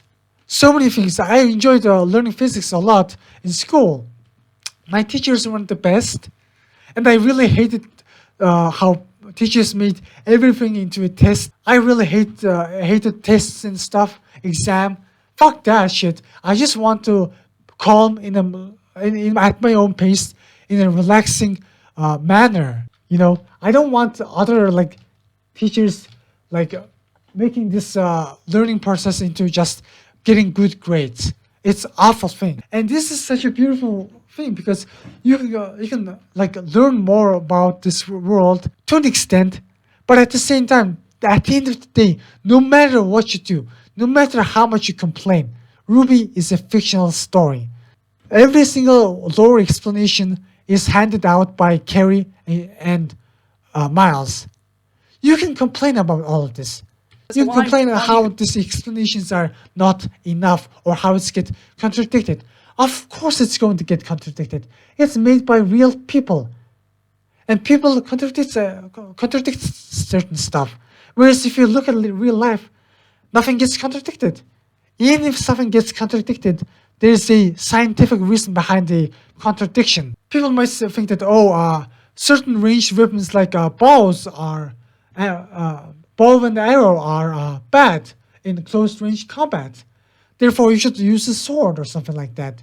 That used to be the truth in medieval era. Now we have invented guns, and guns are extremely good in farther range. But a lot of pistols are pretty decent too in close range too. So this is why people don't stop using swords. You don't see any sword crimes in America. You only see gun crimes in America because guns are much more practical weapons compared to sword. It's just much stronger. That's the truth. And the difference between a fictional story and a real life is that in real life, everything has a scientific reason behind it. Whereas the fictional stories are the way it is because the writers did it that way. Why does crazy huge action scenes and why does the hour feel inconsistent? It's because it's a fictional story. And I'm not saying that Miles and Carrie are stupid and should be hung up because they made it this way. No. These people created this world. The fact that this RWBY as a show exists is a miracle. The fact that it exists is a miracle. You're not trying to appreciate it. You're just whining, complaining about what you don't have. You're just complaining about the fact that the world of Remnant is not an actual world. Because for Aura to be real and to be super scientific and to be able to be studied, it needs to be an actual real world thing. But Aura is not a real world thing. It is a fictional story. It's fictional for an aura to exist that it can block someone from an explosion or a gunshot. It's pseudoscience. It's contradictory to our real world science. And every single fictional story is just like that. Naruto's jutsus. Like Naruto is trying to convince me that putting your hands in a certain way creates a literal clone like you that has a consciousness of its own. That's stupid. From a conceptual standpoint, that's stupid. Aura, from a conceptual standpoint, is stupid. Like a little girl turning into a blob, red blobs and going at light speed. That's stupid. That's unscientific. It's impossible to make that scientifically right because it's a fictional thing. Sure, if you can make that thing work in real life, then that's not stupid. That's a scientific invention. That's always why going to be something like a gun or a nuclear bomb or a plane or something like that is amazing or more amazing in some ways than something like a fictional story because those things exist in real life. So that's just the limitations of fiction. But here's the thing. You can't compare fictional stories to real life and come to the conclusion that, fictional stories are garbage. I only deal in facts in real life. You can't say that because all of these fictional stories are fantasies, people's imaginations, people that is something that's possible, something that could be possible, you know? Like it's theoretically possible for someone to have super aura that can protect projectiles or whatever. Of if or when it's happening. Some people's aura heals faster than others, and that's never implied with any visual aid either. How much aura someone has is also never explained. Like, Does it need to be explained? It's just going to get contradicted. The problem with explaining it like that, it means that it makes it so hard to control the characters in a way. Like this is why Yu-Gi-Oh! Writing is so difficult. Because I actually really enjoy watching Yu-Gi-Oh! Duels in the anime, but it is very clear that writing a Yu-Gi-Oh! Duel is really, really hard because it's so easy to just sometimes make mistakes. Sometimes you might forget that certain monster has a certain effect, and then it just happens. Something like that happens. That's the biggest flaw of fictional stories. An author has to do everything logically. Sometimes, whereas if you program a certain video game, the beauty of a video game is that even if the players who are playing it forgets about their effects or card effects and their power abilities, the programmer never forgets. So all those superpowers and card effects never get contradicted. Sure, when players forget their own powers, it's considered a misplay, but it is what it is. everyone have the same level of That way, I also think a lot of these characters forgetting their powers or making misplays should be considered to be, well, misplays. People make misplays all the time. I watched Joshua Schmidt and Jesse Cotton, and those two are Yu-Gi-Oh! Players, and they're extremely good at sports, the sport of Yu-Gi-Oh!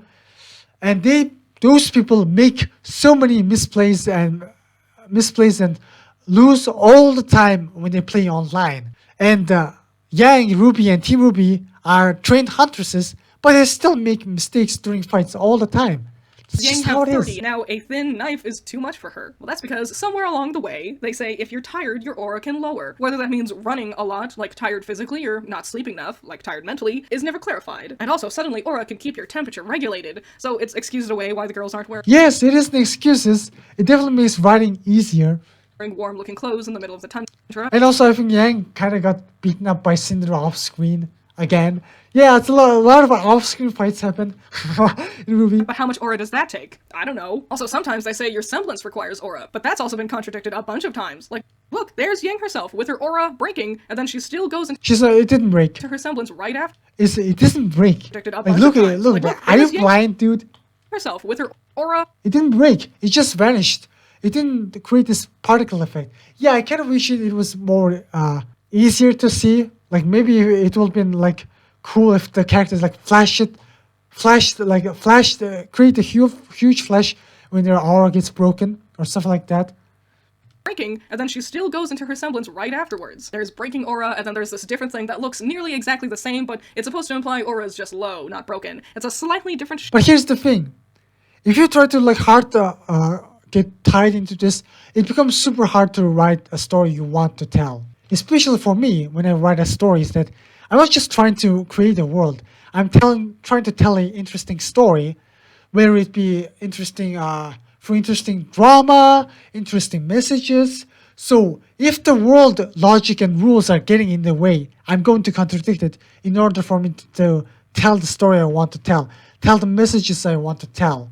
And then, to make matters more confusing, there's also magic. It looks and essentially functions the same as a semblance, but it doesn't require aura, and there's no visual indication to show what's magic or what's just a semblance. But also, for some reason, the characters are arbitrarily I mean, asking them to create a visual indication is too much, man.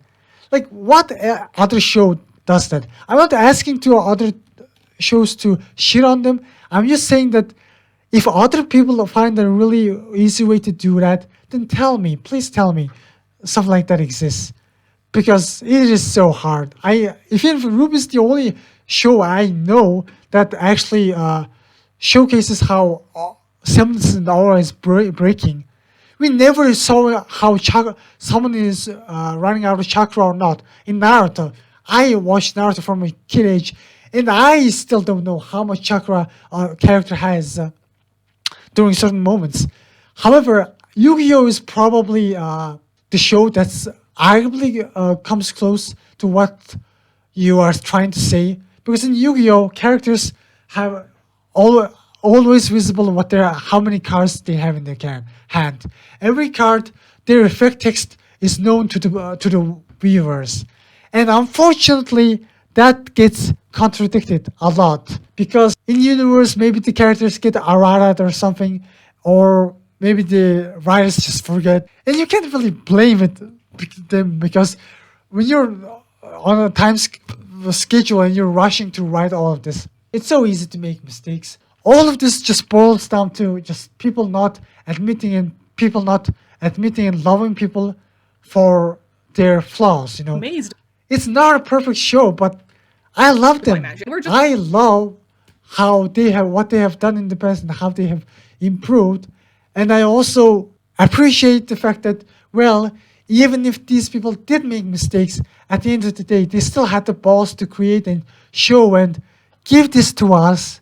And they're doing all this for us for free, essentially. Supposed to take their word that it's really crazy. Seeing a woman make fire in her hands, something she could do before she had magic, and is similar to something one of our main characters is capable of doing with her own semblance, is somehow amazing. Fictional stories are hard to write. And also, well, even if real life something like that happens, that is also weird. Like, do you guys know that steel gets gets rusted in the water? Why? Why does that happen? There might be like certain scientific explanations, but I don't personally know that. I could just complain about Judgemental Critter and say, oh, steel gets rusted in metal.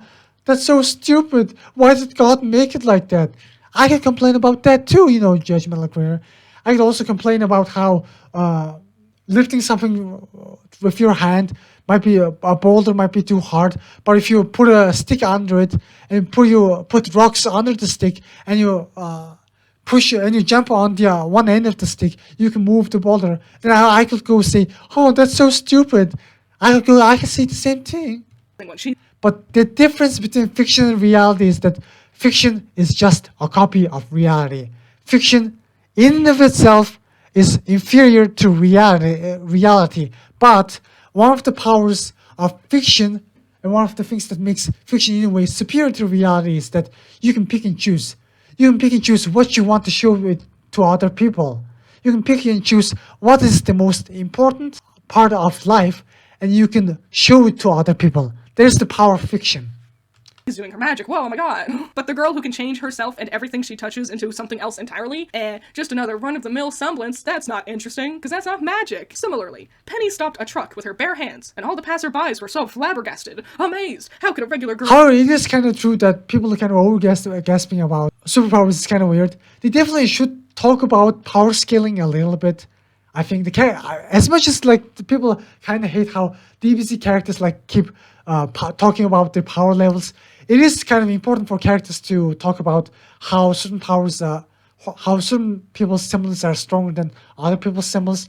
Like, it'll be one thing if John just complains about how his semblance is only just there to amp other people up. There'll be a funny line or something. But generally, all the characters have strong semblances. The show has limited runtime, and wasting your limited runtime for characters to just talk about their power levels is kind of dumb. We'll do that. Surely it couldn't just be someone's semblance at work here. It's also not important, right? Who gives a shit? These power scaling and stuff are there to be cool and tell the story.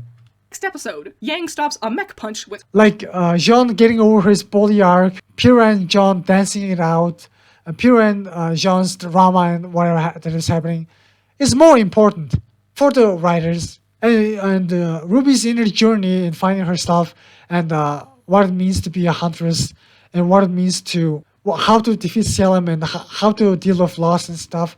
Those stuff are more important than power scaling nonsense. previous maiden's thoughts, unless it's a man, or, quote-unquote, some old crone. What's the cutoff for when someone can or can't be a maiden? What is the definition of crone? Is it a 60-year-old? Is it a 30-year-old? Is it different from person to person? In Volume 3, Cinder used a Grimm bug to steal some of Amber's maiden powers. Can other Grimm do that? Why doesn't Salem use this bug Grimm more often? Yeah, that's a really good question.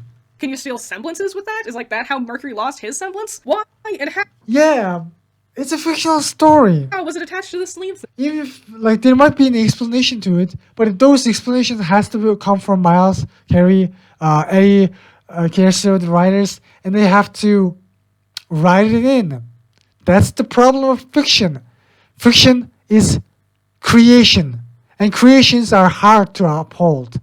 The real life has all the scientific rules, and nobody has to make any effort in order to make these scientific rules to stay consistent. If you boil the water right now, it's going to boil only 100 degrees. It's not just gonna get contradicted because God forgot about it, and therefore it creates a plot hole or something.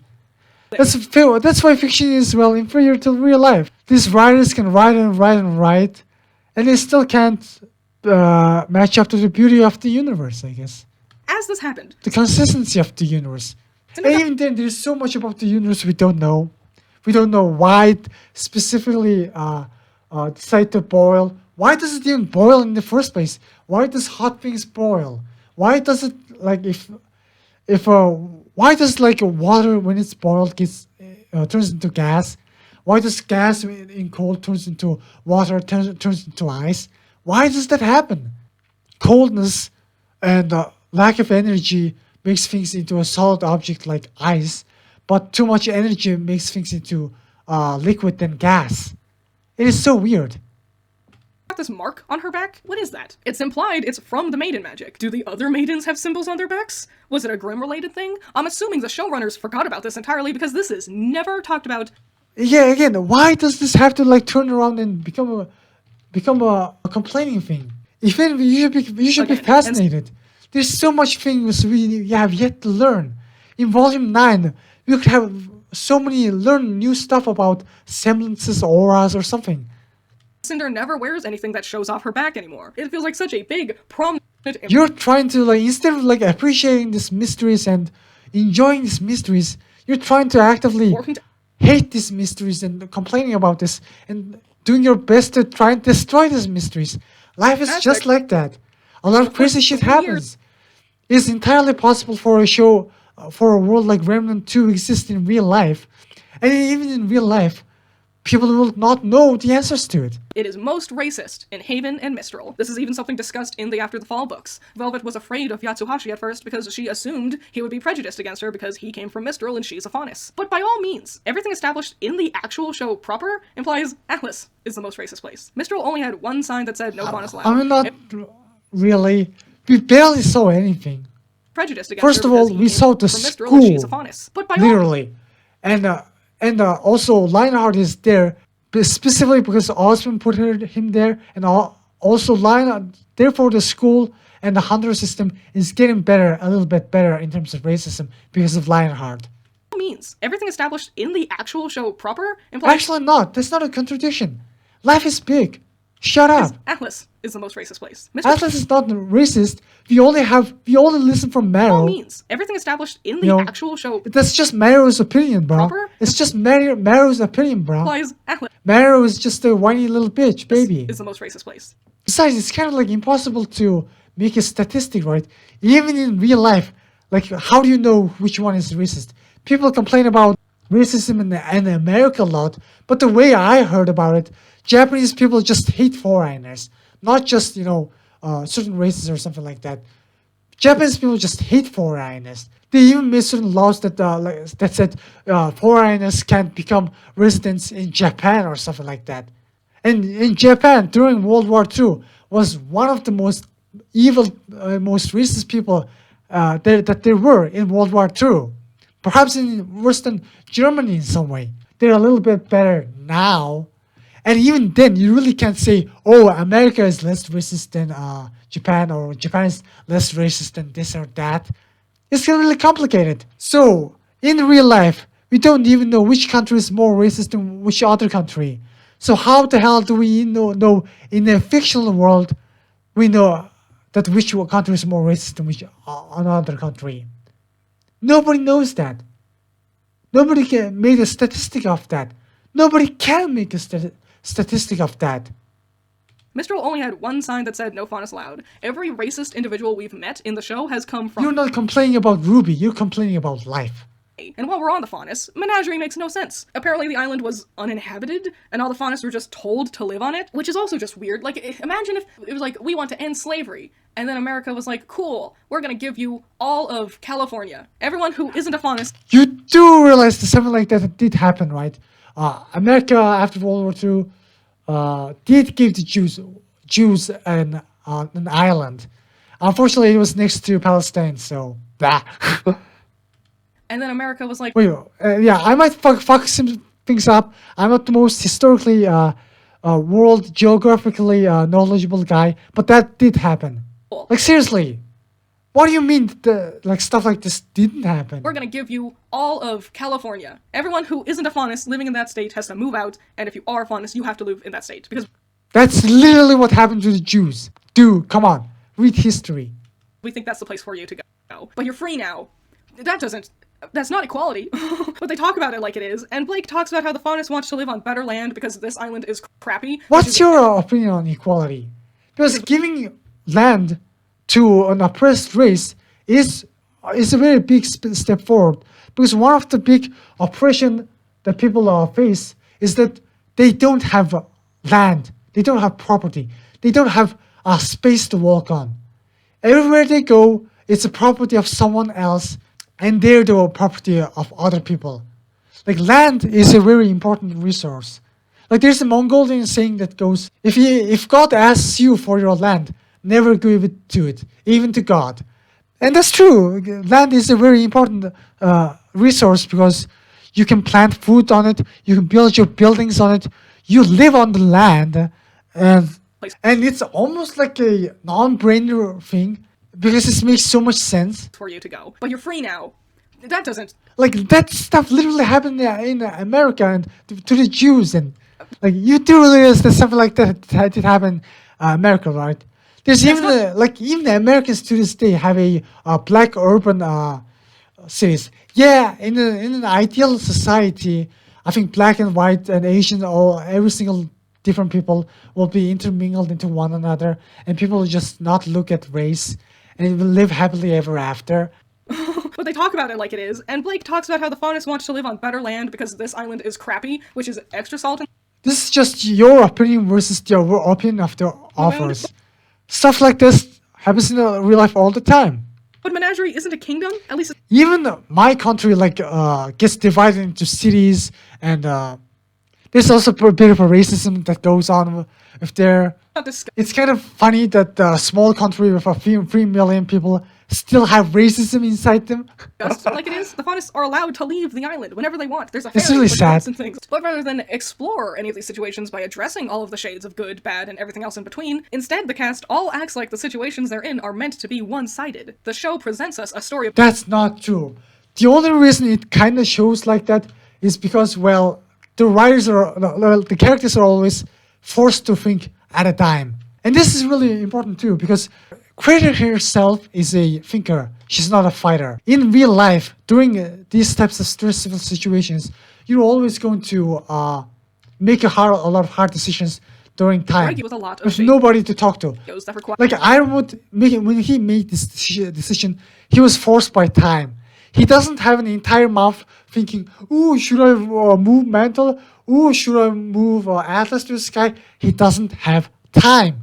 That's why he kind of cracked under the pressure and decided to move to the sky, despite it not being the best option. Further thought. You can't even blame Ironwood for this, because if Ironwood had a month of time to think, things will be completely different. It's just that when a giant fucking whale is right around the door, it kind of fucks up your head and your decision making. Oftentimes, the cast are staring into one proverbial trolley problem after the next, but rather than... But even in regards to RWBY not realizing that they could have created these portals, it might seem kind of a dumb thing. I'm kind of surprised nobody complained about it because Team Ruby and all Team Juniper not figuring out this trick beforehand is kind of unfortunate, but it does make sense because nobody knows the exact details of what exactly what the staff does. Only Ospen knew, and when he came and talked about that, what the staff of creation does, then it was too late. If anything, it's kind of a miracle Ruby thought about using the staff to create something. Explore any of these situations by addressing all of the shades of good, bad, and everything else in between. Instead, the cast all acts like the situations they're in are meant to be one-sided. That's not true. Even Ruby herself says that she doesn't even know what the fuck she's doing. But she has to do something. Being wishy-washy, like especially in this circumstance, what was she supposed to do? She either had an option, lie or not lie. Time is ticking. Life doesn't wait for you to think of things around, okay? This is the biggest issue. This is also a huge disease. A lot of philosophers, a lot of YouTubers, a lot of politicians face. They can't make decisions at a short pace. When I'm making these videos, I'm not thinking about whether what I'm going to say about is right or wrong. Because if I think if I keep thinking about all the stupid shit, then I can't talk.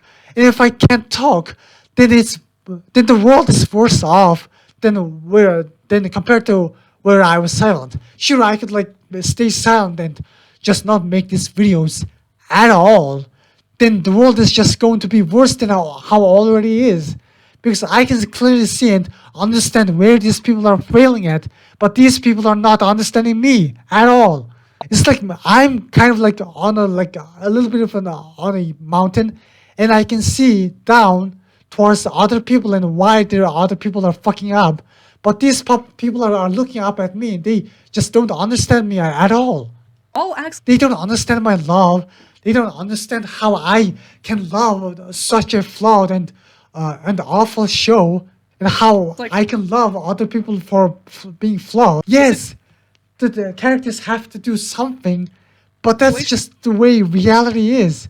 The reason you're mad about all of this is that you're not mad towards Ruby. You're mad towards life in general. Instead, the cast all of this Ruby lying and stuff. All of this happens in life. People lie to one another for a good reason all the time. I lied to my parents a lot of the time. A lot of my parents would just get angry if I said, "Oh, I'm not." Tell them the truth. If I tell them the truth that I don't care about this certain subject matters and I don't want to learn the subject matters, they'll just get angry at me. So I think that it's better to just lie, have this peace for now, and then just fight my parents when I get the bad grades. I genuinely think that was the best move. That's also why I lied about a lot of stuff towards my parents. They deserve it. Those fuckers always try to control me and try to make me this state of the law and try to make me this great students where they force me to have good grades. And I really hated that. like this. Especially towards my later college years. In my late college years, my grades went so bad. I almost failed my entire business school. And I hate business because I genuinely hate business because everything about business is about scamming other people. There's nothing to learn about, interesting to learn about. Programming is a very interesting, fun thing to learn. Language is a very fun, interesting thing to learn. But business is awful, man. In some ways, it is awful. And in a way, I also really don't like how the way certain people teach their stuff. Even if the subject matter is interesting, a lot of teachers just focus so much on the exam, and instead of making a fun time and trying to make me understand and make me learn new stuff, instead of making me learn new stuff, they just force me to memorize this certain stuff and just prepare me for exams. And I really, really hate learning just to get over exams. I really hate exams. I really do. I think exams in general are actually making it really hard for me to learn. Because if I learn programming and stuff, I want to use that programming language and make something cool happen. And something beautiful, to create something beautiful happening. and affect the real world in an important way. To me, that is the true meaning of learning. When the things you learn have a positive effect in reality. In my opinion, that's the beauty of learning. Whereas with other stuff like I'm getting off topic, fuck shit. With other stuff like all this exam stuff is bullshit. They're in. And I lied in my life a lot of the time. I had to lie my out all of the time because if I don't lie, literally I have to fight. I can't just fight by every single time. Every time I went into a Discord, I have to lie or I have to ignore a certain situation. When certain people get banned for saying the N-word, I almost want to fight the mods because I think freedom of speech is really important. But it's kind of like weird to fight in every server and say my true opinions on every server and fight every single people. It's kind of hard. So I have to lie a lot. Or I just have to ignore a lot of situations. Because if I talk about all my deepest beliefs all the time, everywhere, whenever I go, I keep shouting and talking about whatever I think or believe in. I will literally give the opponent too much information. I will have to fight and argue with every single people. They don't bother trying to explore the nuance that leads to the White Fang's existence, or dabble with the idea that they might be justified in their actions to some degree. Ironwood is presented as a person who— Wait, but that doesn't say anything about the show. That says something about you. If you thought that the White Fang and they're evil and how Adam was such a cool guy for trying to blow up Haven, then that's your opinion. or even excusable. But instead, the show takes a simplistic route to blanketly state that these guys are also wrong. They don't bother trying to explain— I'm not saying using physical force is always wrong. That's really not the case. Especially when it comes to stealing. If you're a poor person, and if you can't get any jobs, and you're starving to death, for the love of God, just steal something. I don't know, you can sell your body, just don't die. Because selling your body, stealing, those stuff are better than starving to death. Okay, in my opinion at least. Killing someone is kind of awful, but you get what I'm trying to say. You can always steal bread. You can always, beg someone to stay at their house. Don't kill yourself. Don't be the moral guy and try to kill yourself. the nuance Please. that leads Living is beautiful, and dying because of starvation, food, or other people beating you up is awful. to the White Fang's existence, or dabble with the idea that Self-defense is good, but this is not self-defense. You all know that. These fuckers try to put a bunch of Grimm inside the town by creating a hole through a tunnel. They try to attack a bunch of civilians, and that's just no good. There are better ways to fight racism. Ironwood is presented as a person who was good, had good intentions behind— If you watch the documentary, Miles never actually shits on Ironwood. He never says Ironwood is a stupid, evil person or something awful like that. He never shits on Ironwood. If anything, he kind of loves Ironwood. He kind of talks about how handsome Ironwood is, but at the same time, he kind of showcases how sad he is, or how flawed, or how afraid Ironwood is. And yeah, a lot of people are like Ironwood. Even I myself was very similar to Ironwood. I was super scared about getting bad grades during certain college years. My paranoia got so bad to the point that it affected my health negatively. It affected how I viewed the world, and it affected my decision making a lot. his actions, but goes about it in the most But questionable I got better. ways. An obsessiveness to live, to protect the people that he can, and makes him come across as cold and ruthless, and by all means, this should be considered a character who is applauded. They've successfully written a character that toes a line between what's good and what's wrong. Yeah, I mean, it kind of goes to show that also Team RWBY themselves are kind of not good at discussing things. But here's the thing, RWBY herself is also kind of a flawed character. When RWBY was extremely angry towards Ironwood and gaslighting Penny and stuff, she was hurt. Instead of being Osmond, despite Lionheart being a far worse far worse person than arguably Ironwood. Lionheart is like arguably more inferior and more cowardly than Ironwood in a way. Perhaps he's definitely less egoistic, I guess, but he's definitely more cowardly than Ironwood. And even despite all that, Osmond looked at the best of Lionheart, and while Team RWBY refused to kind of talk about Ironwood, unfortunately.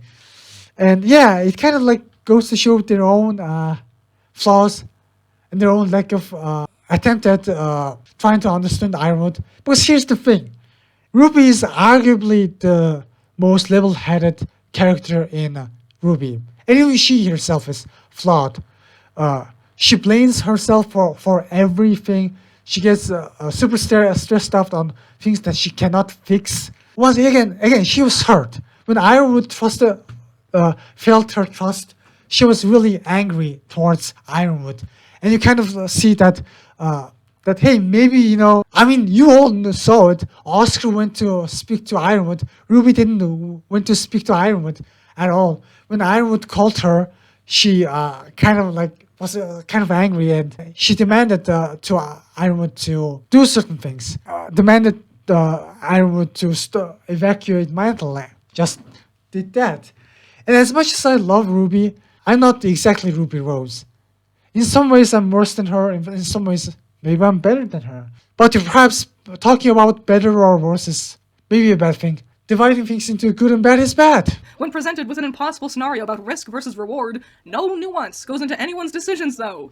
It actually kind of does. Presented with an impossible What scenario the fuck are you about talking risk about? versus reward. Yes, on the other hand, it kind of would be nice if we had a 20-minute episode of entirely people discussing and talking and shit.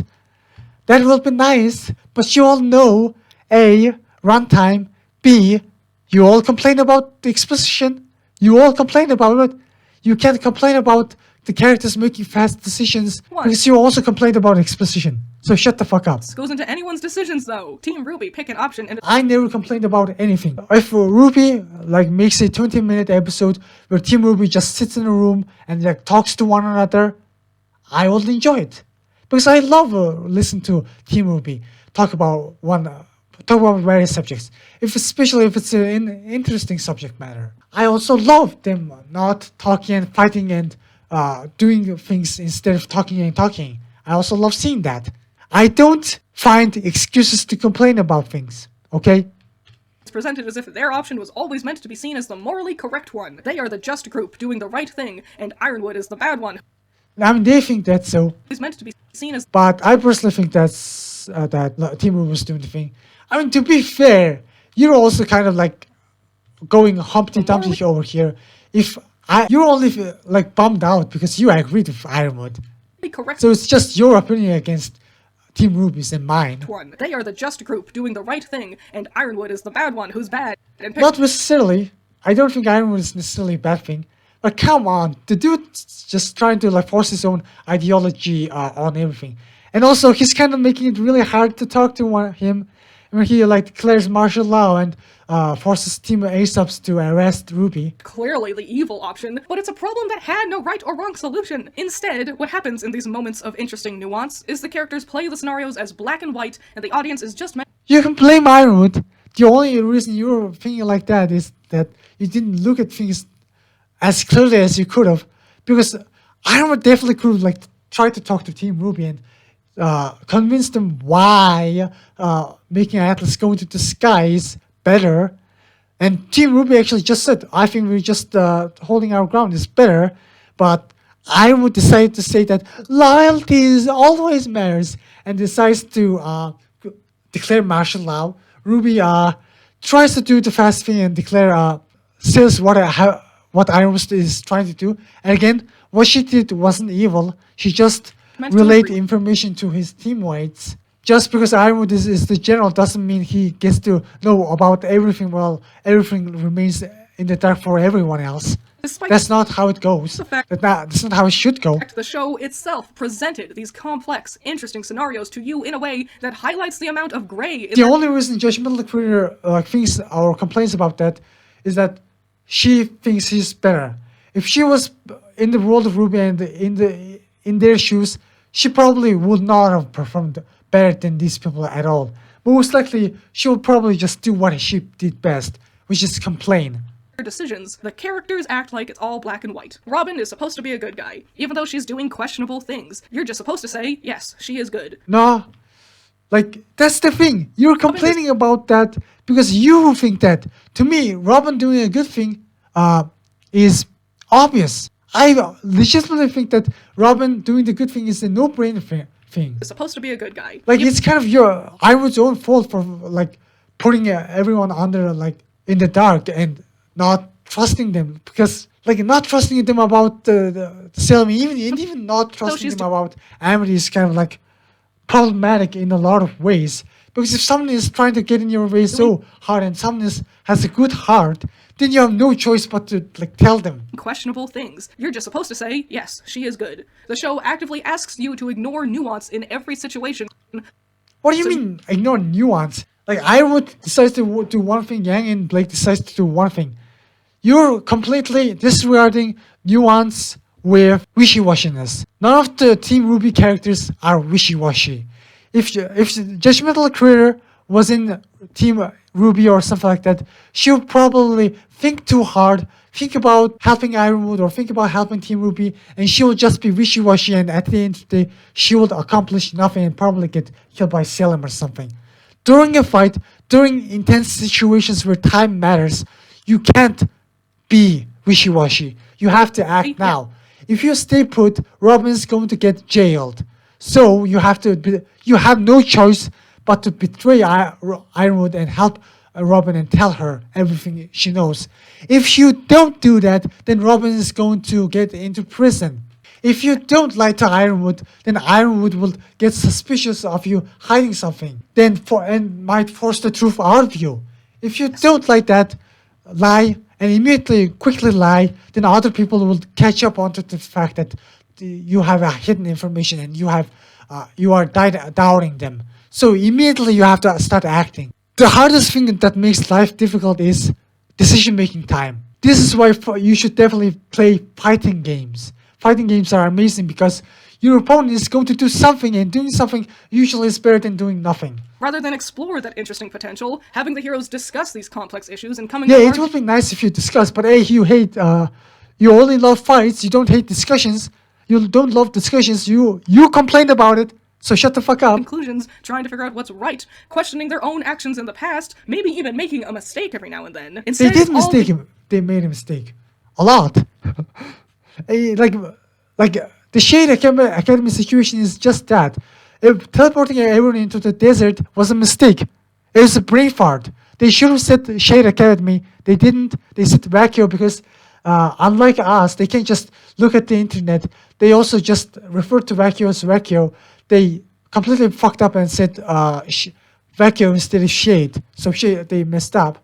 And you all hate them for making mistakes. So it's supposed to be good. They say this is bad, so it's meant to be bad. RWBY is never wrong, and the thing— No, it's just a very weird situation where everything Judgemental Critter probably thinks and does probably goes against Team RWBY's mentality. Because I never usually question Team RWBY because everything they do, I probably would have done the same thing. They choose is always right. A show that should be very interesting, succeeding in crafting many complex situations that would require And besides, it's not like you never listen to other people. You never listen to other people's arguments and defending Team RWBY. You didn't listen to them. The writers can't explain everything, but the audience and the fans and the people who can understand these characters can explain to you more why these decisions are good, either by referencing the show or referencing real life situations that are similar to this. But you ignored them. You're probably going to not even watch this video.